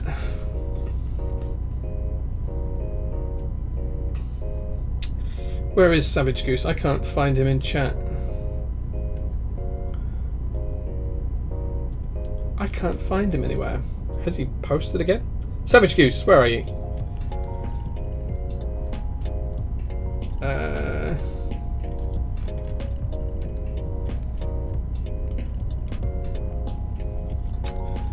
Why can I not find Savage Goose in chat here? This is frustrating. Where is he? Where is he? 66 MGB, okay, he was just above that. I've got to find him in the other... There he is. There's Savage Goose. Let me whisper at you, dude. Okay, there you go. There's the game code sent across to Savage Goose. Awesome. Okay, so I'm just going to stop the music for a second, guys, because I'm going to have to take these headphones off. I'm starting to get a little bit of headache with them. So I've turned the music off. There we go. That's much better. Let's try the TV. See if we can get some sound back on the TV. And then we'll plug this board in. We'll test the PCB, see if it works. Then we'll put the board back together, put some caps on it, and we'll do a typing test and see how it goes. Let's see if we can get some music going on. 1, 2, 3 proof. Yeah, this might turn the stream off. We'll see. We will see. There we go. Much better. I just wanted to give it plenty of time before we did that. Okay, time to test the PCB. So let's get up Switch Hitter. Shazam. You guys should now be able to see Switch Hitter.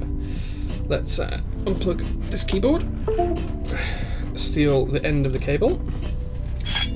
Plug in the USB-C cable.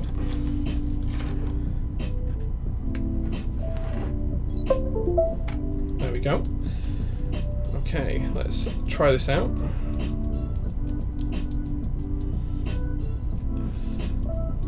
Okay, all working so far.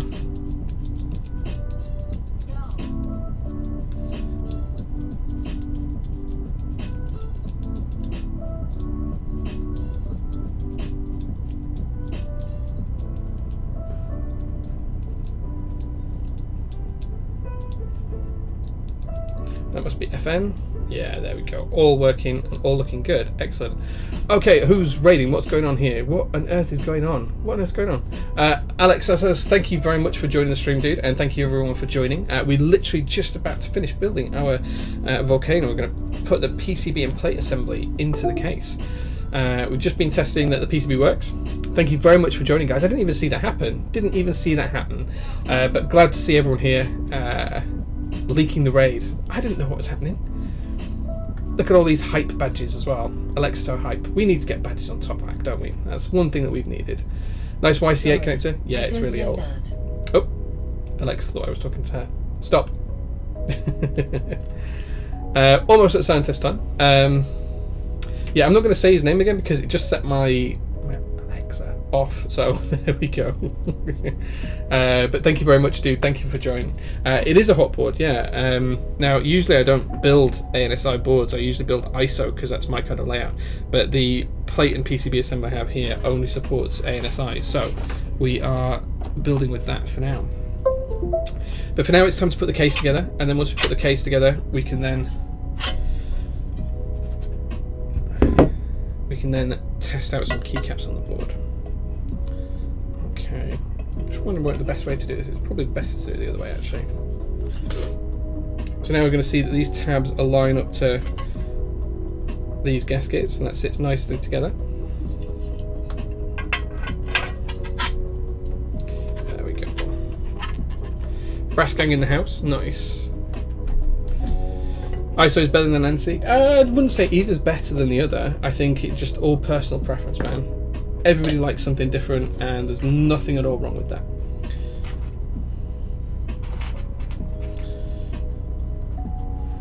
No brass bots here. Go destroy another Discord channel. Yeah, we don't have a brass bot.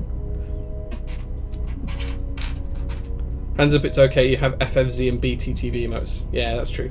Yeah. Preference, but also ISO is better than NC. Well, it seems like we found the ISO gang.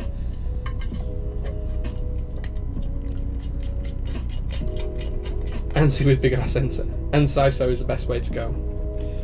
ANSI keycaps are cheaper. That is true. I can't disagree on that one. Urban, you are not making a brass bot. That is not something we're doing, dude. No. Bad Urban. The Church of Zycos. Zycos are alright. I'm just not into tactiles lately, so they're not a bad switch at all. It's expensive to make though.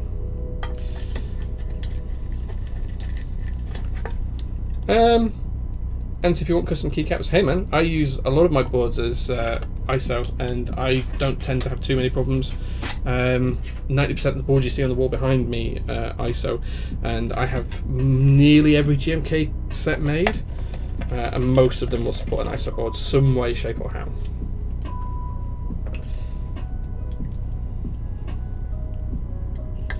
Please Vest been saying now small keyboards like the Volcano should out for a TIE layout instead of an ANSI or ISO enter key. Interesting. Not sure I agree with that, but okay. I think we've got one more screw missing. There it is.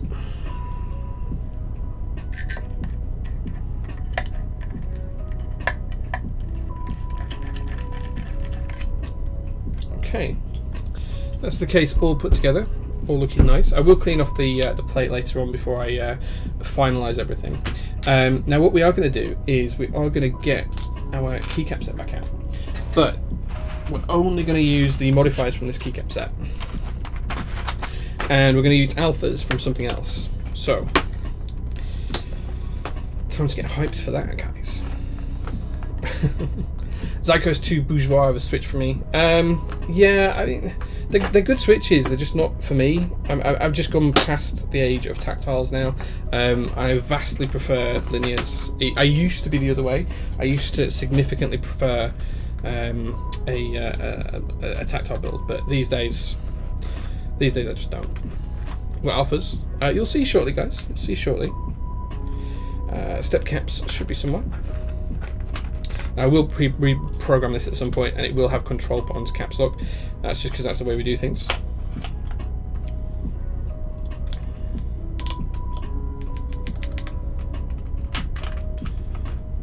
Time to play Guess the Alphas. Well, the Alphas will match this.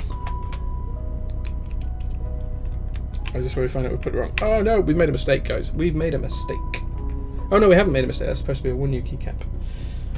Silly me. Silly me. Silly me, putting a 1.25U keycap in there when I should be putting a 1U keycap in. Let's just fix this quickly, and then you guys didn't see anything wrong. There we go.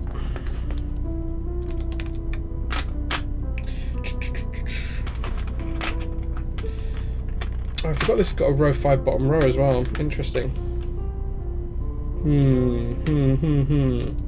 Okay, we'll come back to that in a second.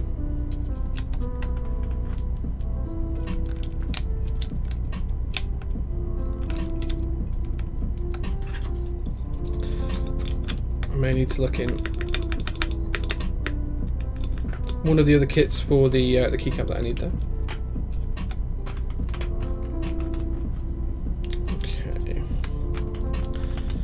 Please don't say R5 loudly. Yeah, I've forgotten it's got R5 in for this particular bottom row, but it only works on the 1.5U bottom row, not the 6.25U and 1.25U keycap bottom row. So sadly, we can't use it on this particular build. I want the other size shift key for here. This is why you can tell I don't build ANSI particularly often. There we go.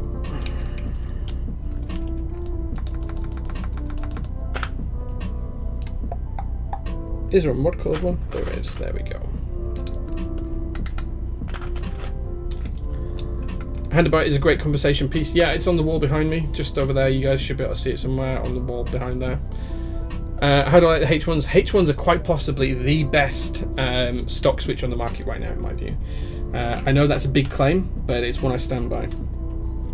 Okay, so I need a 1U non-R5 key for just here. I'm not sure what my choices are. I think it's going to have to be FN with this particular keycap set, because everything else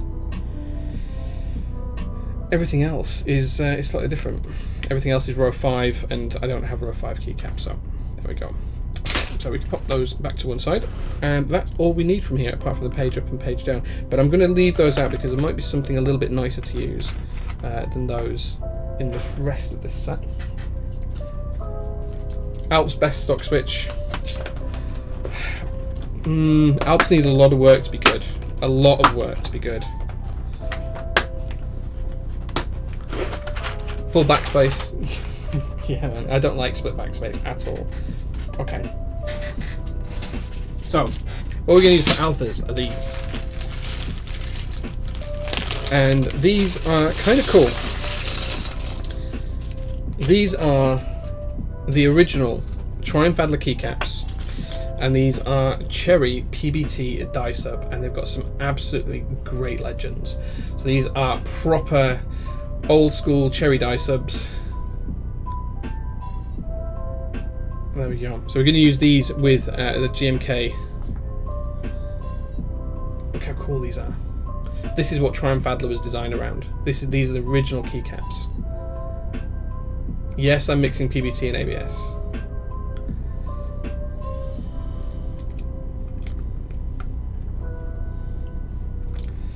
Wait till you see some of the legends on this. How cool is that? Look how cool that is. Look how cool that is. Micro. It had some great stuff back then, guys. Like, get rid of switch here. I forgot that was split. The one with the Mew key on there. Nice. Hey man, good looks, don't care about sacrilege. Now the interesting thing is we don't have all of the letters that we'll need, so we may still need to dip into the actual base kit to work out where some of these go. And this is where I may need the pleated vest beam to help me with the layouts as well, because some of these don't really fit where you'd expect them to, because it's not necessarily the correct UK English layout. So may need some advice.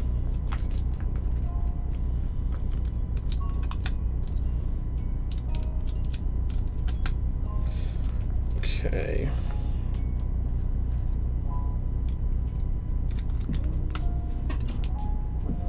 Look how cool that key is. How cool is that? Look at that. Some really cool keys.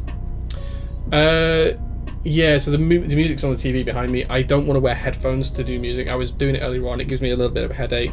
So yeah, the music that you can hear is on the TV behind me. It's just the way I prefer to stream.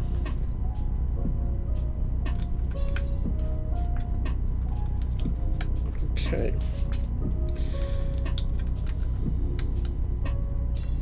The pleated vest beam, he's here to help me. Yeah, nice. PBT alphas and ABS mods myself. Yeah, it works. It's alright. It's not terrible.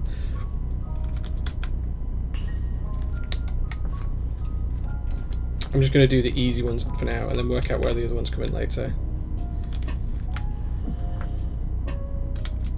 Look at how cool some of these legends are, guys. Look at the legends on the W, the U, the B. Pretty cool stuff.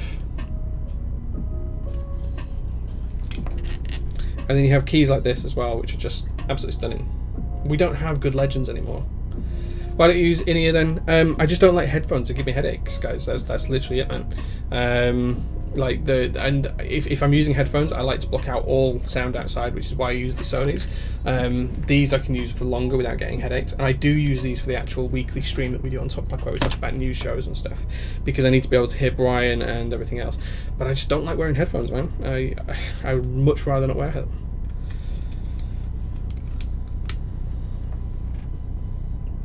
Just realised that maybe that Z is the wrong profile. Yeah, this is a QWERTY set, not a QWERTY set. So there we go. There we go. Just got to make sure everything fits in terms of the proper legends and everything else.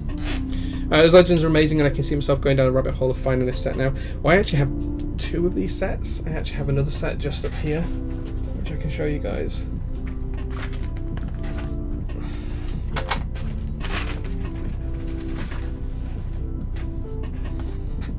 So as you can see, I've got another full set in this particular, another full set in there as well. I do really like these, that's why. PCB works fine. Ashley, yes, the PCB works just fine, man. Thank you very much.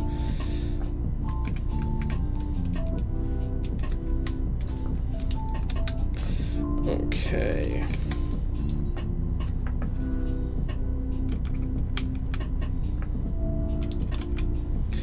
Starting to get to the limit of the keys that I know and where they go.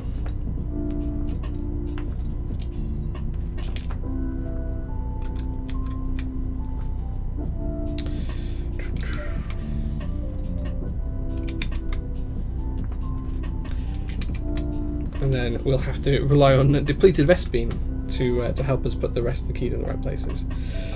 Okay.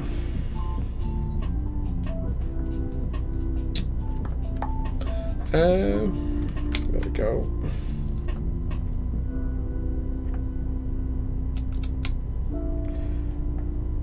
Is that the right profile? Yeah, that's the right profile. Just making sure that these keys are in the right profile as well. LOA and then PU. Whoa. You guys are jumping ahead. Keycap supports the Quartz layout. Yes, it's a Quartz layout. It's not a UK. These are from a really old typewriter that was made a long time ago. So the keycaps aren't necessarily the right ones. So good. Thank you, man.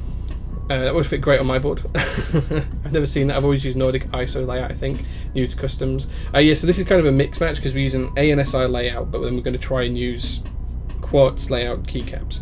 So, Coucher says LOA and then PU. Where's these going though? You need to tell me the rows, dude. Bottom left is wrong. Bottom left. Okay. I mean, those keycaps are all the right profile now. These are all the right profile so far. In terms of row 1, we'll start there. I'm just going to put these into the rows as far as I can tell and make sure that they're broadly the same row. The alphas are from OG die subs. Yeah, so mixing ABS and PBT. Yeah, these are from OG die subs. These are H1 switches, yes, says Gator1, yeah. All you need is B, R, A and S. Haha, very funny. The key to the right of L seems to be /. Okay, let me lay these out so you guys can see what I've got, because I don't have everything. I might just get up the old picture of the typewriter and go from there actually and work out what needs to be where. Let me do just that. Let me grab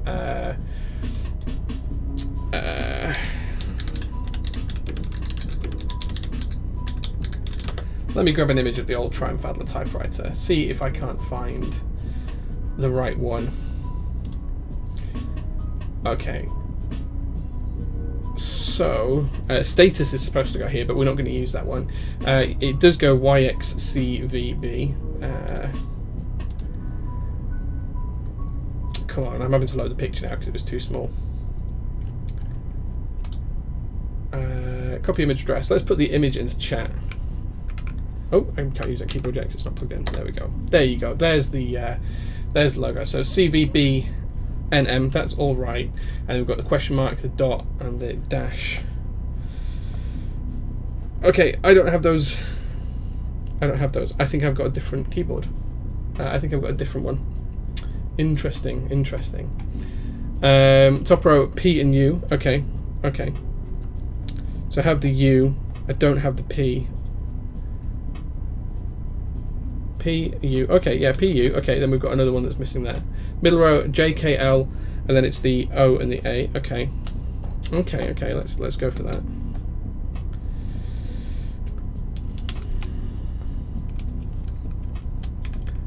R4 M, then comma. Yeah. Okay. Do I have the comma? I don't think I do. Okay, comma. Then period, and then the minus underscore. Okay, cool. There we go. Yeah, okay. Yeah, there we go. Have the German layout. P's on. Yeah, okay. I don't know which one I've got. This is from an old one. I should have checked, really. Row 2, PU, and then a plus and star. Okay, cool. Excellent. There we go. Okay, cool. Now I just need the row 1 ones. just the row 1 ones, guys. This is not a layout. I think this is just a mix of loads of different things, and it's not what I usually use, but hey, they look cool as hell. So row 1, I've got a few keys. I'm just going to use these two because I like them. I don't care if this is right or wrong. You guys can tell me off if you think that's wrong. Okay, it's Nordic stroke German, then the accents. This is most likely German. There you go, guys. You guys can argue over that. I think that looks fine as it is there. What I need to do now is decide what I'm going to use up here for page up and page down. I'm tempted to use the micro keys, even though they're the wrong profile, just because they're really cool. And I think that they just look pretty nice. Swap those last two in R1. Oh man, gosh. You guys are needy.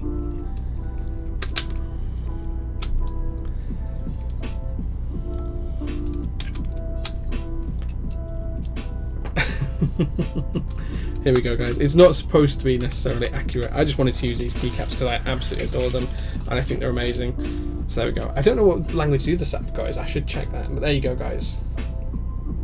They look pretty damn good.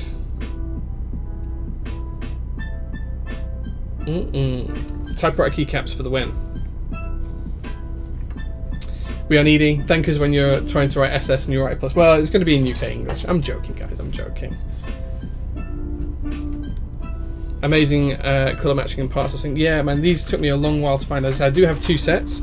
This set is slightly different, but it's also in slightly worse condition.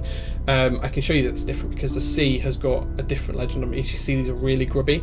They do need a good clean. Whereas on this particular board, you can see that the two Cs are very different keycaps, even though they come from the same historic board. And the boards are identical as well, apart from the keycaps, obviously.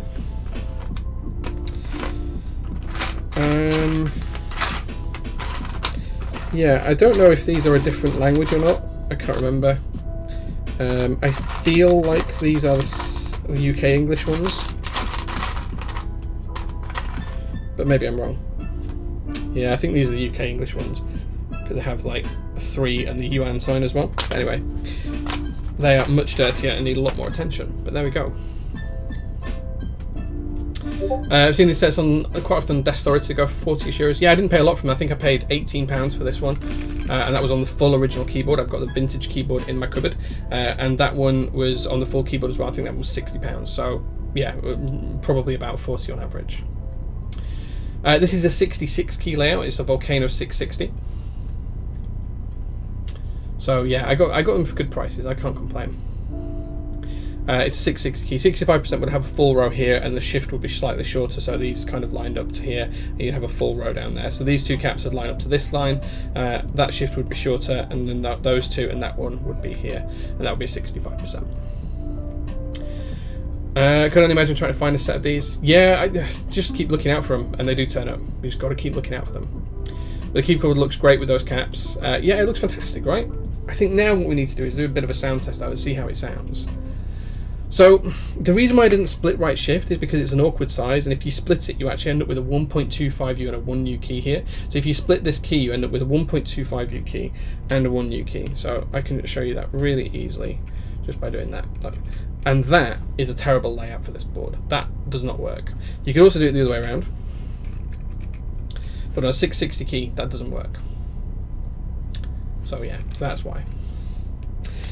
Interesting thing as well, this is Triumph Adler TA90 mods, so this is Triumph Adler TA90 mods. These are Triumph Adler original keycaps, and if you guys have ever seen the GMK run of Triumph Adler, that's these keycaps here, but as you can see they are a different shade of blue, so they have changed these over time, and the original Triumph Adler caps from GMK are a different shade of teal compared to the TA90 set as well. The TA90 set is actually much closer to the pale blue used in these keys. As you can see here, the pale blue doesn't kind of match up, but it does match up to this. So Triumph Adler TA90 is very much closer to the original vision of what Triumph Adler should be, and these original GMK Triumph Adler on drop, they're kind of not the same. They're kind of very different, but they're still nice keycaps in their own right. Okay, now we've got the music paused. Should we do a bit of a sound test and see what you guys think to the sound of the board?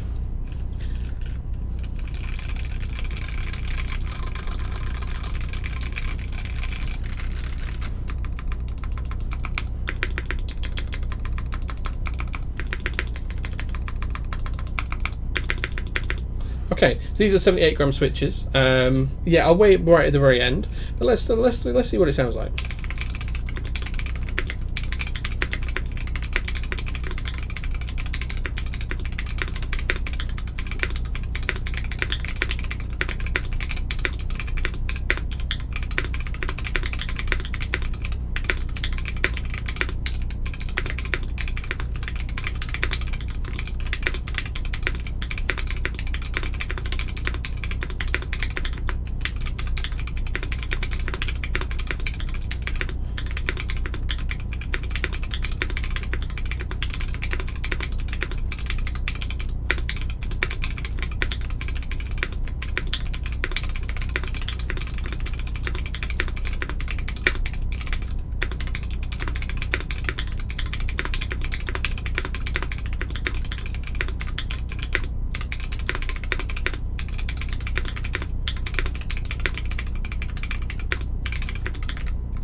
Yeah, it is a brass plate. Yeah, it's a PVD brass plate. Now I will have a second build for this that'll be ISO layout, which I'll be much more comfortable with, and that will have a carbon fibre plate in here and a brand new PCB, but it sounds pretty good. Got to remember, guys, that these are PBT keycaps and these are ABS, so it is going to sound a little bit different.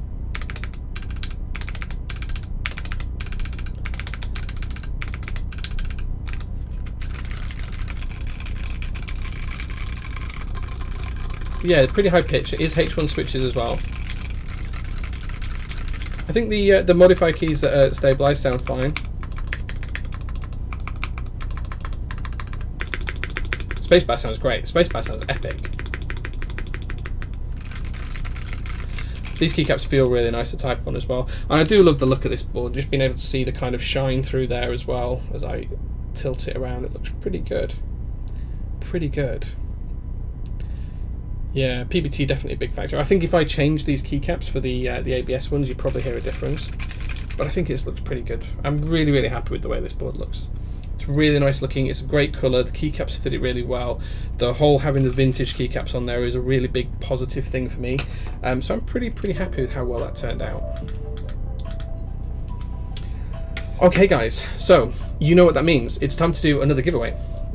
So we're going to give away another game code for Steam in just 1 minute, and then once we've done that giveaway, what it'll be time to do is give this board a J score. So yeah, so stick around because we've got another giveaway, got another J score to do, and then we'll do a final giveaway before we close the stream, and we'll see if there's anyone that we can kind of raid right at the very end as well. So for those of you who haven't done a J score before, I'll run you through how that works in a few minutes. We'll keep the board so you guys can see it nice and easily on stream. But before we do that, it's time to do another giveaway. So the next thing we're going to do for giveaway is we're going to give away a game code. I just need to pick which one we're going to do. Give away. So today we're going to give away Medieval Warfare. It's a game called Chivalry Medieval Warfare. That's the next game that we're going to give away. And to be able to enter this particular one, what you're going to need to do is enter a word into chat, and that word is just going to be, I don't know, let's pick one from chat. Let's just put chivalry, yeah. So I'll paste this into chat so you guys can spell it exactly the way I've spelt it, and yeah, we'll give away this this particular game. While you guys are doing that and you're just entering that into chat, I'm just going to make sure that I can share the J score with you. Okay. And I'll just flick that on there as well, guys, so you can see the J score loud and proud. I'm just going to shrink it down a little bit.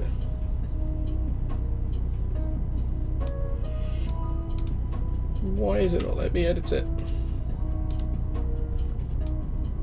Nope, wrong thing. Oh well, it doesn't want me to edit it anyway. Anyway, we'll keep the keyboard here so you guys can see it nice and clearly.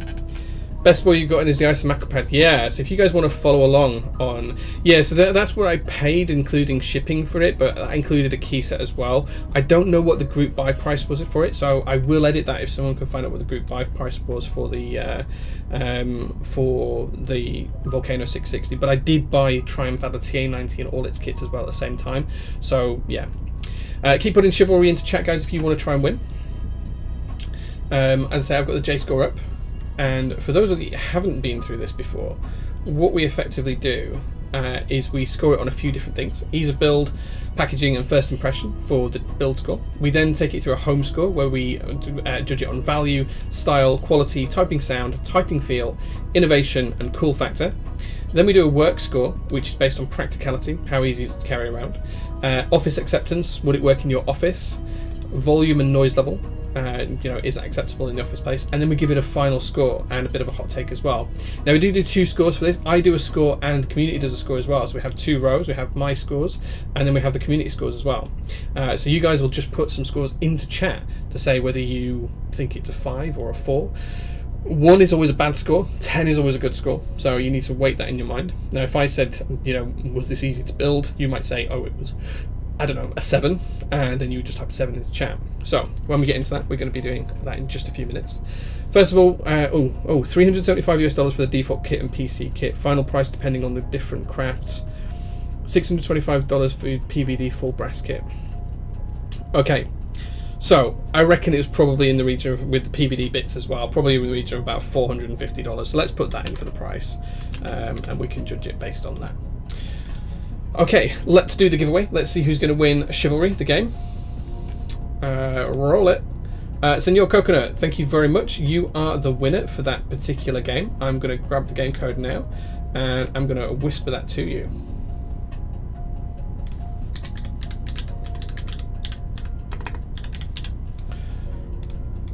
Okay, let me see if I can find you in chat.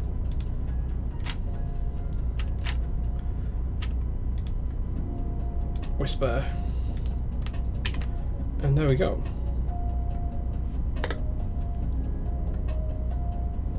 Oh no, why did it do that? It showed the code. No, use it quick, dude, use it quick. I didn't realize it had done that.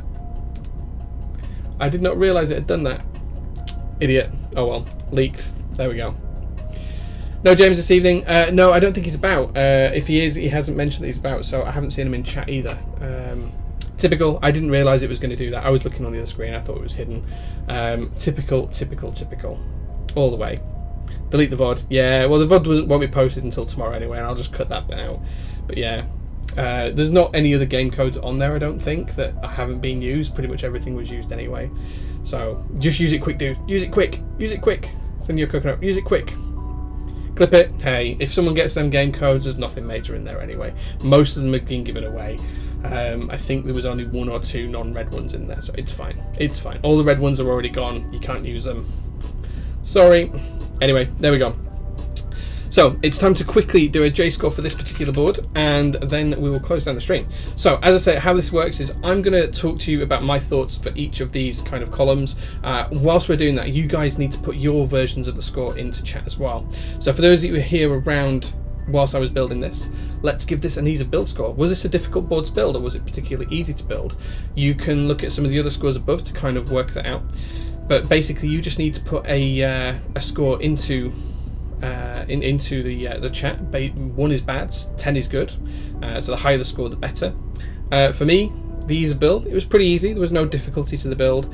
The biggest worry I had was that the PCB wasn't going to work. So guys, you need to be putting numbers into chat now. You need to put between 1 and 10 into chat. Come on guys, you know how this works.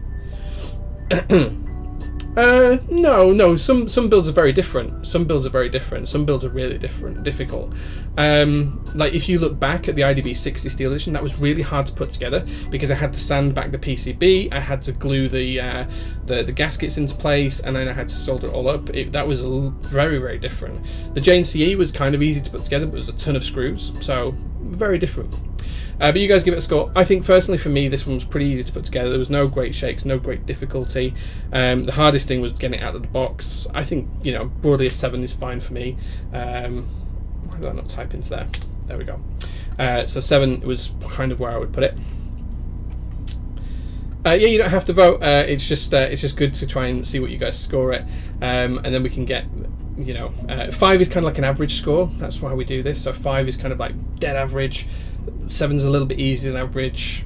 3 would be a little bit harder than average. 1 would be really hard to build. Okay, how much would a hot swap score? 10 probably. It depends. Depends on how easy it is to put together. Just putting the switches in is one thing, but if you've got then to screw plates in and do other bits and pieces, it could get quite complex. Putting things together right at the time. So yeah. Yeah, we did a typing test already. I'll do another little one when we get to that particular score. Okay, so you guys have come out with 7s, 8s, 6s, 8s, 5s, 7s, 8s, 7s, 8s, 5, averaging anything. Okay, so I think you guys are probably a little bit around where I am, so I'm going to put 7 for you guys as well. In terms of packaging, you guys give me a score for the packaging. I can re-show this to you now. So this board came in a nice big box with plenty of packaging in there. So it came in this kind of, it's almost kind of like a leather feel to the box. I don't know if you guys can see the texture of that, but it's almost like a leather feel. It came in this box, all labelled up nicely. And then inside the box we had a piece here where you could see the PVD plate shine through. And then underneath that there was kind of like more layers of stuff. Then right at the very bottom there's kind of like a ledge. You can see just here, and on that ledge, that's where the case sat, and then underneath that, this is where all of the kind of other stuff was. The PCB and everything else was all tucked down nice and neatly in there. So there's plenty of packaging there. If you guys give me a score on the packaging. Yeah, we'll do another little sound test when we get to that one. So we're going to do a typing sound score anyway shortly. So when we get to that, I will make sure that we do another little sound test. Don't worry. Very nice and tight. 8, yeah, it was really well packaged. The board came fine.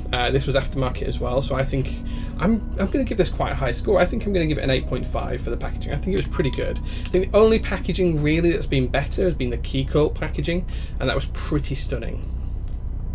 Pretty stunning. So 9, 8, 7.5, 8, 10, 8, 8.5, 7, 9, 9, 8, 5, 8. You guys have giving it some pretty high scores there, apart from one which is 5. I think you're a little bit higher than me. There's a couple of 9s and 10s there, more of those than anything else. So I'm going to guess that you guys are around an 8.5 as well, actually. And first impression, guys, if you saw this board come out of the box right at the very beginning of the stream, what did you think to it, man? What do you think? Do you think it's good? Do you think it's bad? First impressions of the board? Do you think it looked nice? Was it nice to see that kind of PVD shining through? I think it looked great. The first time I opened it, I was really excited because I saw the PVD shining through. I was pretty impressed by it. I thought it was pretty nice. And when it came to me, it was actually this way around, so I actually saw the weight. I know it's covered in fingerprints, guys, but you know, I saw the weight first, and it's kind of got that whole kind of mountain feel going on. I was pretty impressed. I think that's a 9 from me. I was. It was a solid first impression, especially the weight of the board as well.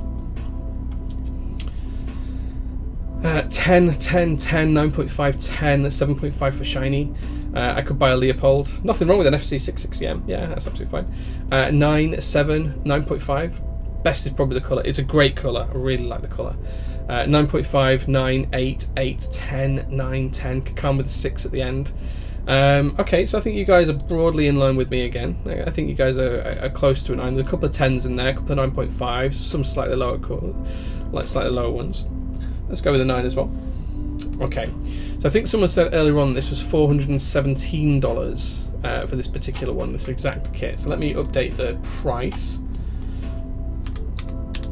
So to give it a score for value, guys, do you think that this is worth $417 plus I don't know, $100 for the modifiers from the TA90, plus $20 to $40 for the alphas that are kind of different, plus $80 for the switches? If you add all of that up, it's probably somewhere in the region of $750, including shipping and everything else to get that to me, plus stabs as well. So yeah, probably $750 in total.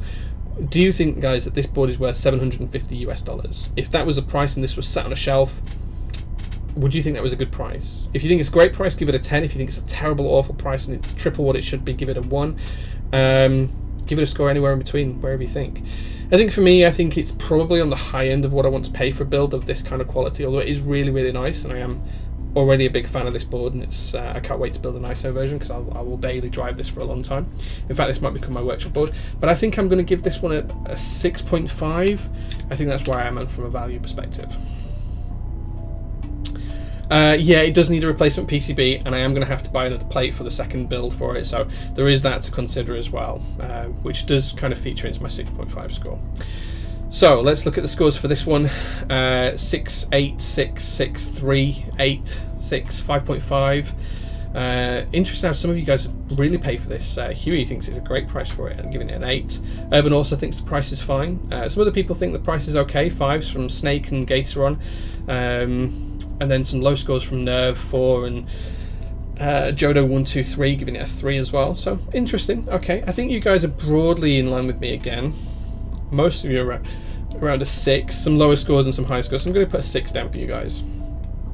Okay. Yeah, you can actually get onto the spreadsheet to follow along live if you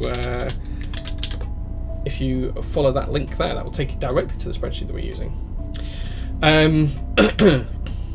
Not really in line. I think so. I think if you add them all up and you divide by the number, you're probably going to be close to a 6.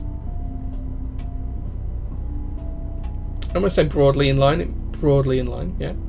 Okay, so in terms of style, guys, what do you think from a style score? If you're going to give this board a score on style, is it stylish? 10 is super stylish. You know, it could be Vivienne Westwood or Hermes or whatever else brand you want to give it. If it's not stylish, it could be really terrible. It could be Primark or Asda or Walmart brand or whatever else you want to do. What do you think, guys? Look at that side profile. What do you think? Stylish or not? Is this a good looking board or is it not? I think it's pretty good looking. I never said there's anything wrong with it. I said it wasn't stylish. That doesn't mean to say there's something wrong with it here. Nice thick bezels. Yeah, I like a thick bezel as well. I'm a bezel fan. 10 with the caps. Yeah, we'll take the build as a whole. Take the build as a whole. Don't just look at the board. It's the kind of the whole build. I think it's pretty stylish. I'm going to give it an 8. Let's see what you guys came up with. 9, 3 10s in a row. Wow. Style seems okay, to be honest. Nothing really cool. Nothing that amazes me. But the PVD brass 7. Okay, that's fair. That's fair. Some reasoning in there. I like some reasoning.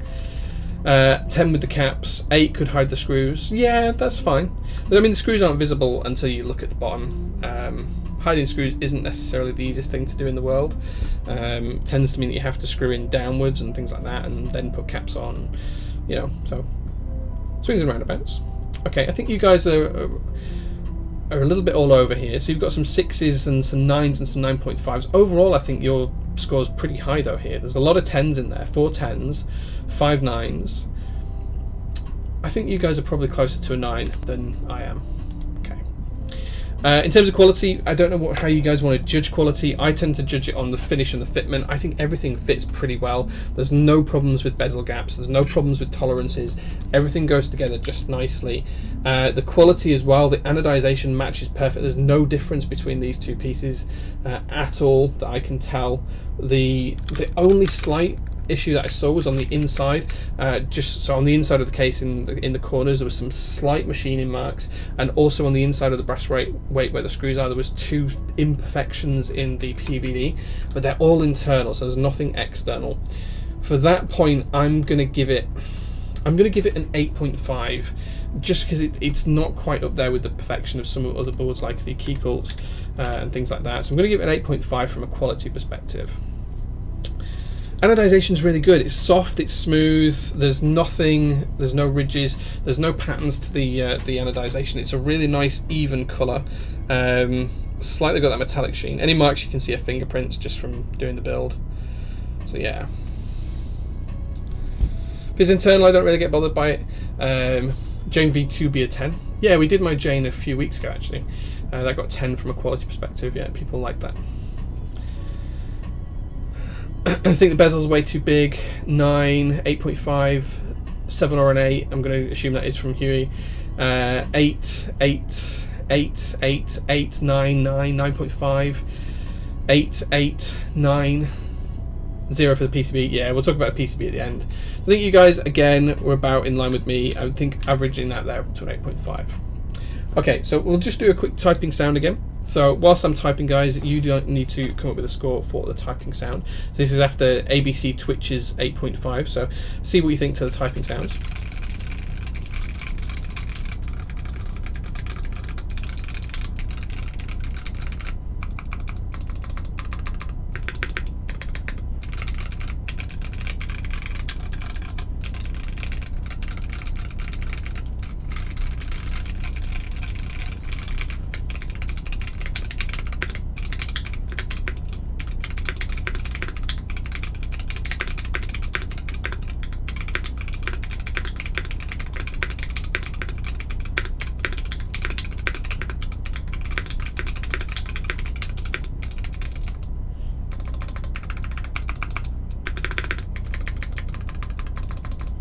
Okay, so I've given you a bit of a sound typing test there, guys. Really quick. I think that the mods sound great, and this is probably because of the different materials used. So I think that ABS always sounds better than PBT. I don't think PBT sounds particularly good, and I never really like it. I don't think it ever sounds bad, but I don't really like it compared to ABS. I'd much prefer the ABS. So I think the modifiers sound great, especially the spacebar. The spacebar sounds phenomenal. So I'm going to give this overall a 6, just a straight 6 from a sound perspective. Could be better, could be worse, and I think if I use all ABS, I'd probably give it a 7 or a 7.5. The plate does ruin most of it. I think when we rebuild the board and we put a carbon fiber plate in it, we'll really see how well the board sounds then with the revised PCB and plate. That'll be the real test for this board, and we'll do another row directly underneath this so we can compare it when that comes to that. Okay, let's see what you guys came up with though. 5, 4, 4, 4.5, 3.5, 5, 5. Sound like a keyboard, nothing amazing. Yeah, I agree. I don't disagree. Mods 10, alphas 5. Yeah, the mods sound great.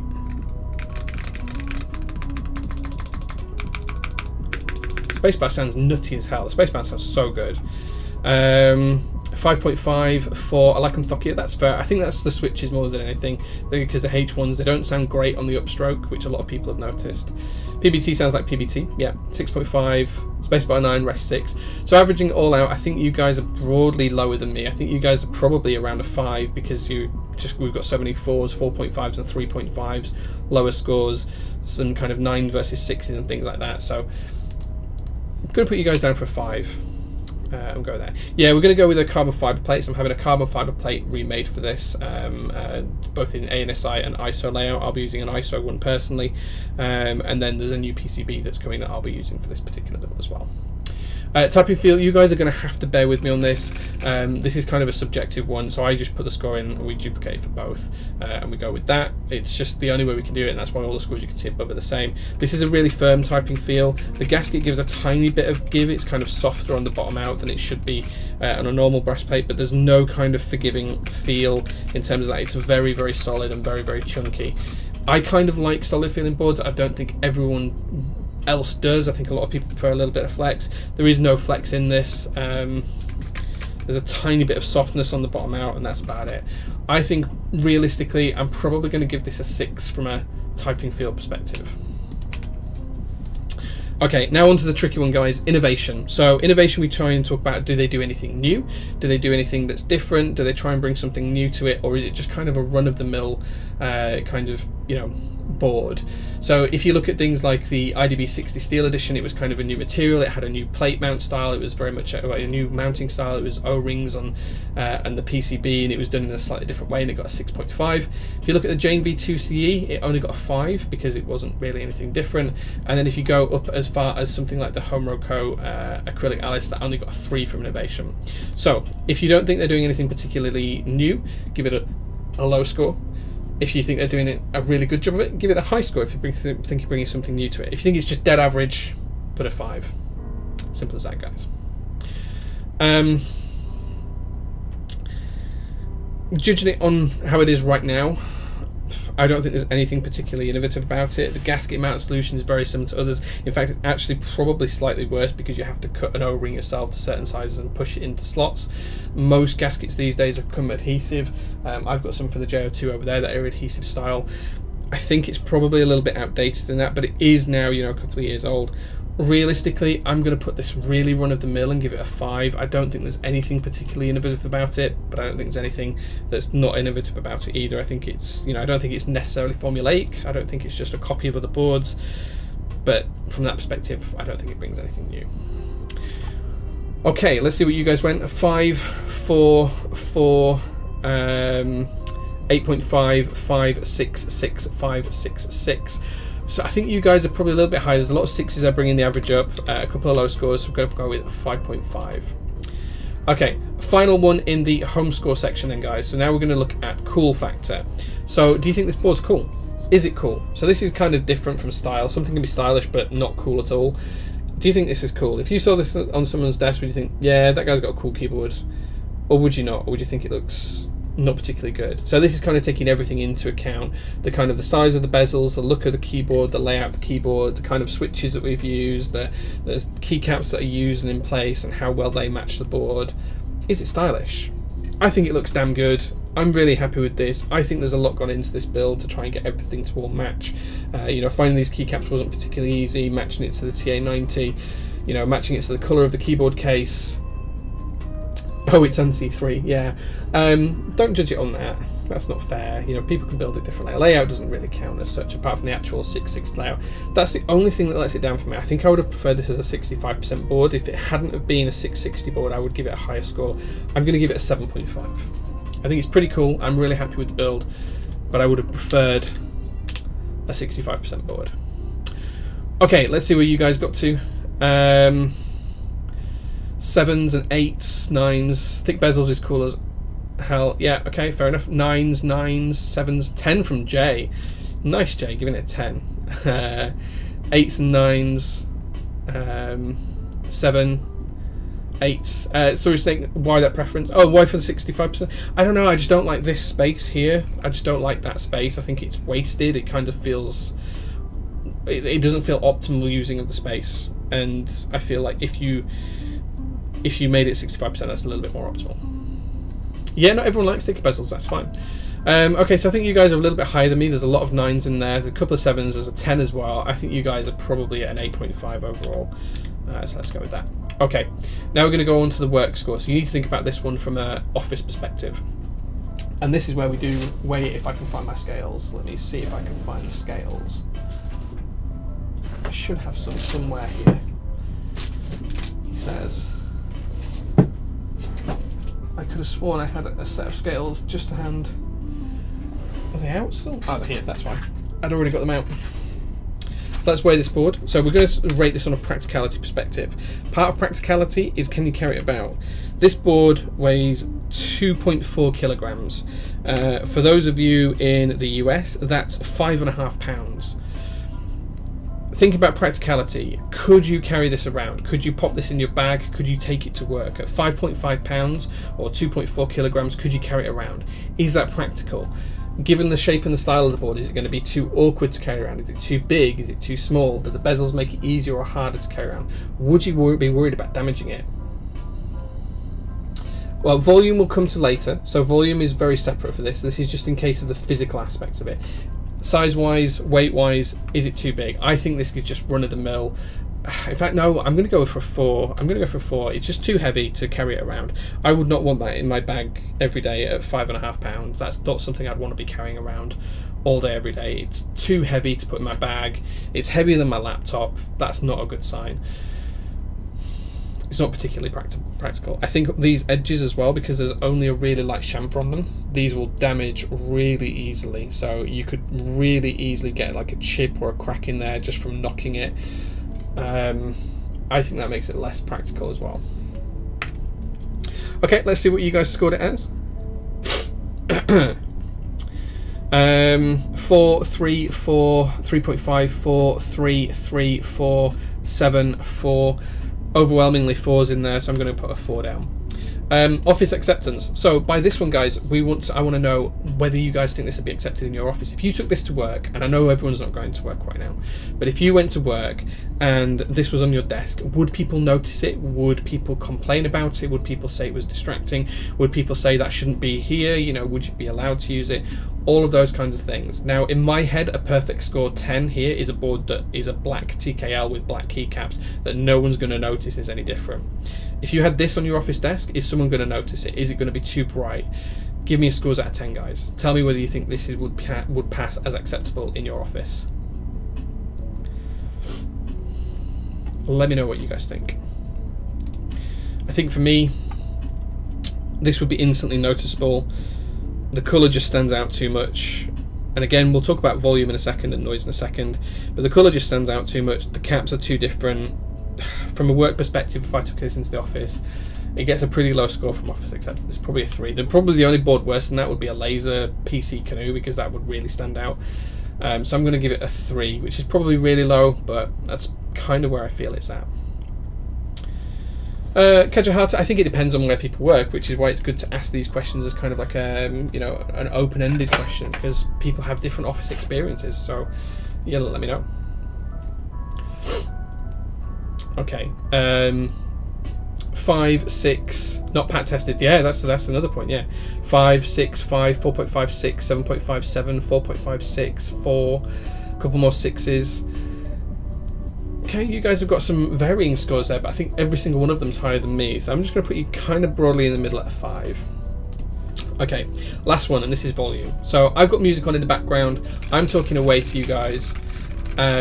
Could you tell me if this is too loud? Is this typing stopping you from hearing what I'm saying? Is it too loud?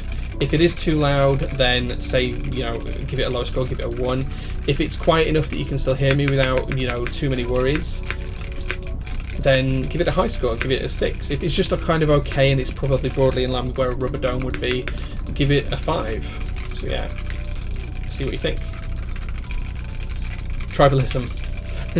Well, everyone has different, you know, working experiences. I think this is broadly alright. I don't think this is particularly loud for the office. Even if I really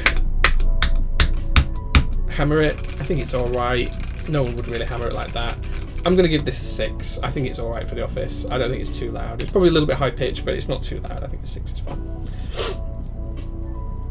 Ouch. Sorry. 1, 7, 5, 6, 8, 4, 7, 3. Numbers are all over again. 8, 9. This seems to be like a board that divides everyone. Either people like it or people don't like it. Not loud enough. That's fair. That's fair. 3. You might really want to annoy your colleagues. 5, 5, 5. Okay, I think you guys are kind of broadly averaging on a 5 for that one, so let's go for a 5. Okay, so that is the build score done, which means that I gave it a score of 85, and you guys gave it a score of 87, which means you got a 65% and a 67% respectively. 65% from a J score, 67% from a community score. So it gets a B overall. So that puts in line with the Jane B2CE. It's on par with the Jane B2CE overall. It is on par with the Acrylic Alice.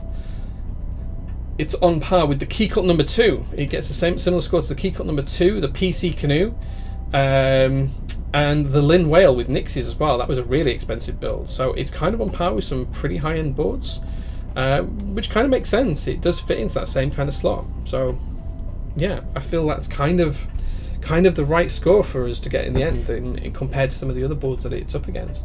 My honest hot take about this should have been a 65%.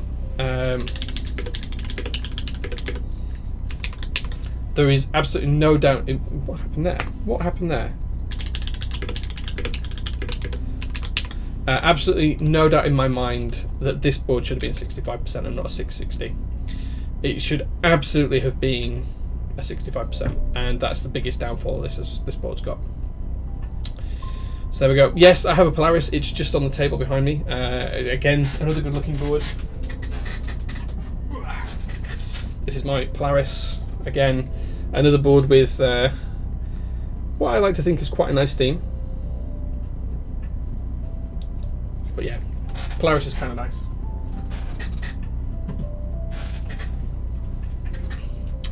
Someone likes Triumph-Adler? Yeah, man, I do. I do. That one was actually Royal Alpha, but not Triumph-Adler. But it was from a TA keyboard. Triumph-Adler was the company that made it, yeah. Green keyboard and blue keyboard. Yeah. No, 65% is too mainstream. Hey, you can disagree with me. It's not right. Green keyboard, blue keyboard, grey keyboard, silver keyboard, shiny keyboard. You name it, we've got it. White keyboard. gold keyboard, blue keyboard, red keyboard, you name it, we've got it. Where is the red keyboard? Well, it doesn't have red keycaps on. In fact, it doesn't even have full keycaps on. But we do have a red Zephyr. I'm waiting for the... so this is DSA Alchemy. I just don't have the 7U bottom row, which I'm waiting to come in the post. It's on its way, but yeah. There we go. So you can view the score sheet. You can see it if you put in this command. There you go. That link just there will show you that J score.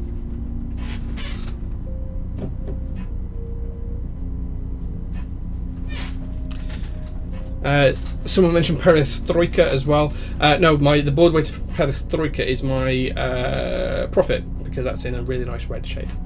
So there we go. That's what we're going to use.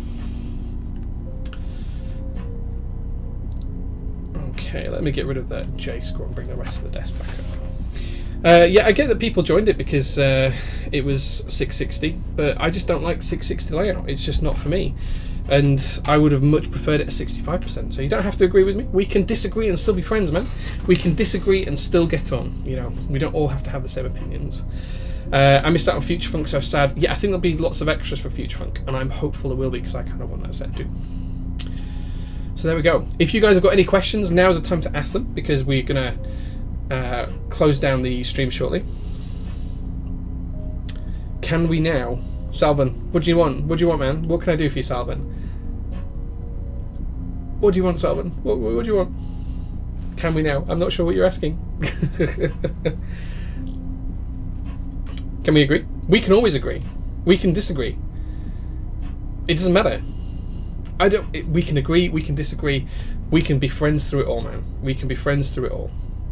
Thoughts on polycarbonate versus aluminium cases? Polycarb's nice, but I prefer aluminium for the solidness, just the robustness, and it's just a nice material. We all need to reach a compromise. Yeah, but we don't have to agree. What Salvin can do for you, he's doing a lot for me, Salvin. He is a bigger help than he will ever know. He spent an hour talking crap to me the other night because I didn't know something. I just wanted to ask him questions, and he was kind enough to just donate an hour to me, just like that, to talk to me. So yeah. Any 3D printed stuff? I do have 3D printer. It's right at the side of me. It's switched off at the minute. It's usually working when I'm streaming, but it's not today. I need to sort it out, re-level the bed and stuff like that. I have only one 3D printed case at the minute, which is up on the shelf up there, which is a Nightmare from Keyhive.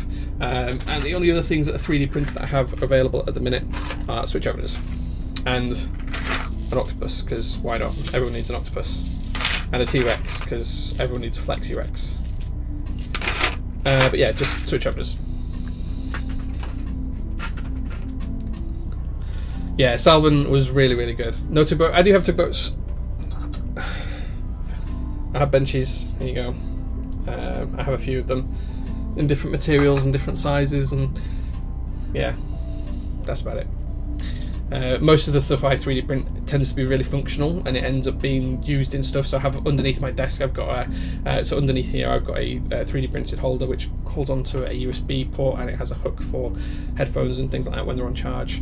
And then I have some 3D printed hooks on the back of the door, and I did some 3D soft close things for the drawers behind me and all sorts of stuff like that. I like to make it really functional, stuff that I 3D print.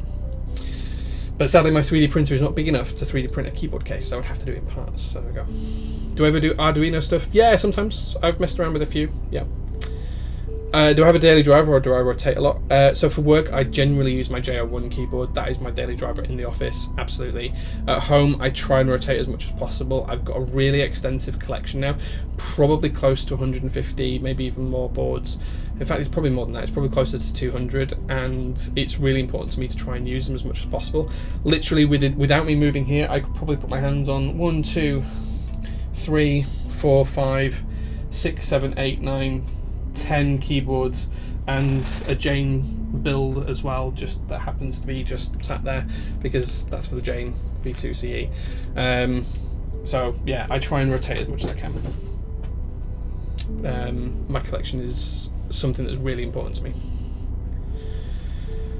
Photo resin cured case, but not enough volume. Yeah, I don't have a resin printer. Mine's very much a filament style, PLA style printer. Although it's got PTFE in it at the minute. Not PTFE, PETG in it at the minute. So yeah. Okay, so I think that's kind of it for the stream. I don't really have anything else to talk through. I'm really happy with the build. This came out really nice, nicer than I was expecting. I do really want to change the plate to a carbon fibre one and get the new PCB as well. But I'm really happy with it. I think it looks pretty good. I think it looks nicer than I was expecting it to look. So yeah, pretty happy with that. Without much further ado, we need to find someone who's streaming so I can go raid them. So guys, recommend me someone to raid. Who is streaming that I can raid? Who is streaming right now that I can raid? Let's take a look.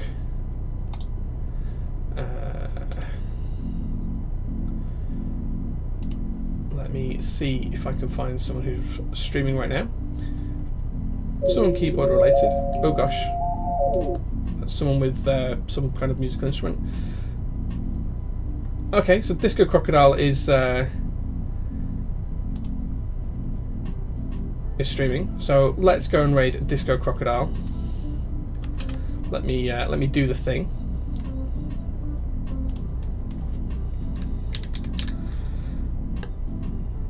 Let me do the thing. Give me 1 second, guys. I don't raid very often, so I'm just trying to work out how to do it again. Could you defend a castle with your keep collection? Absolutely. If I chuck it at people hard enough, I could make it hurt.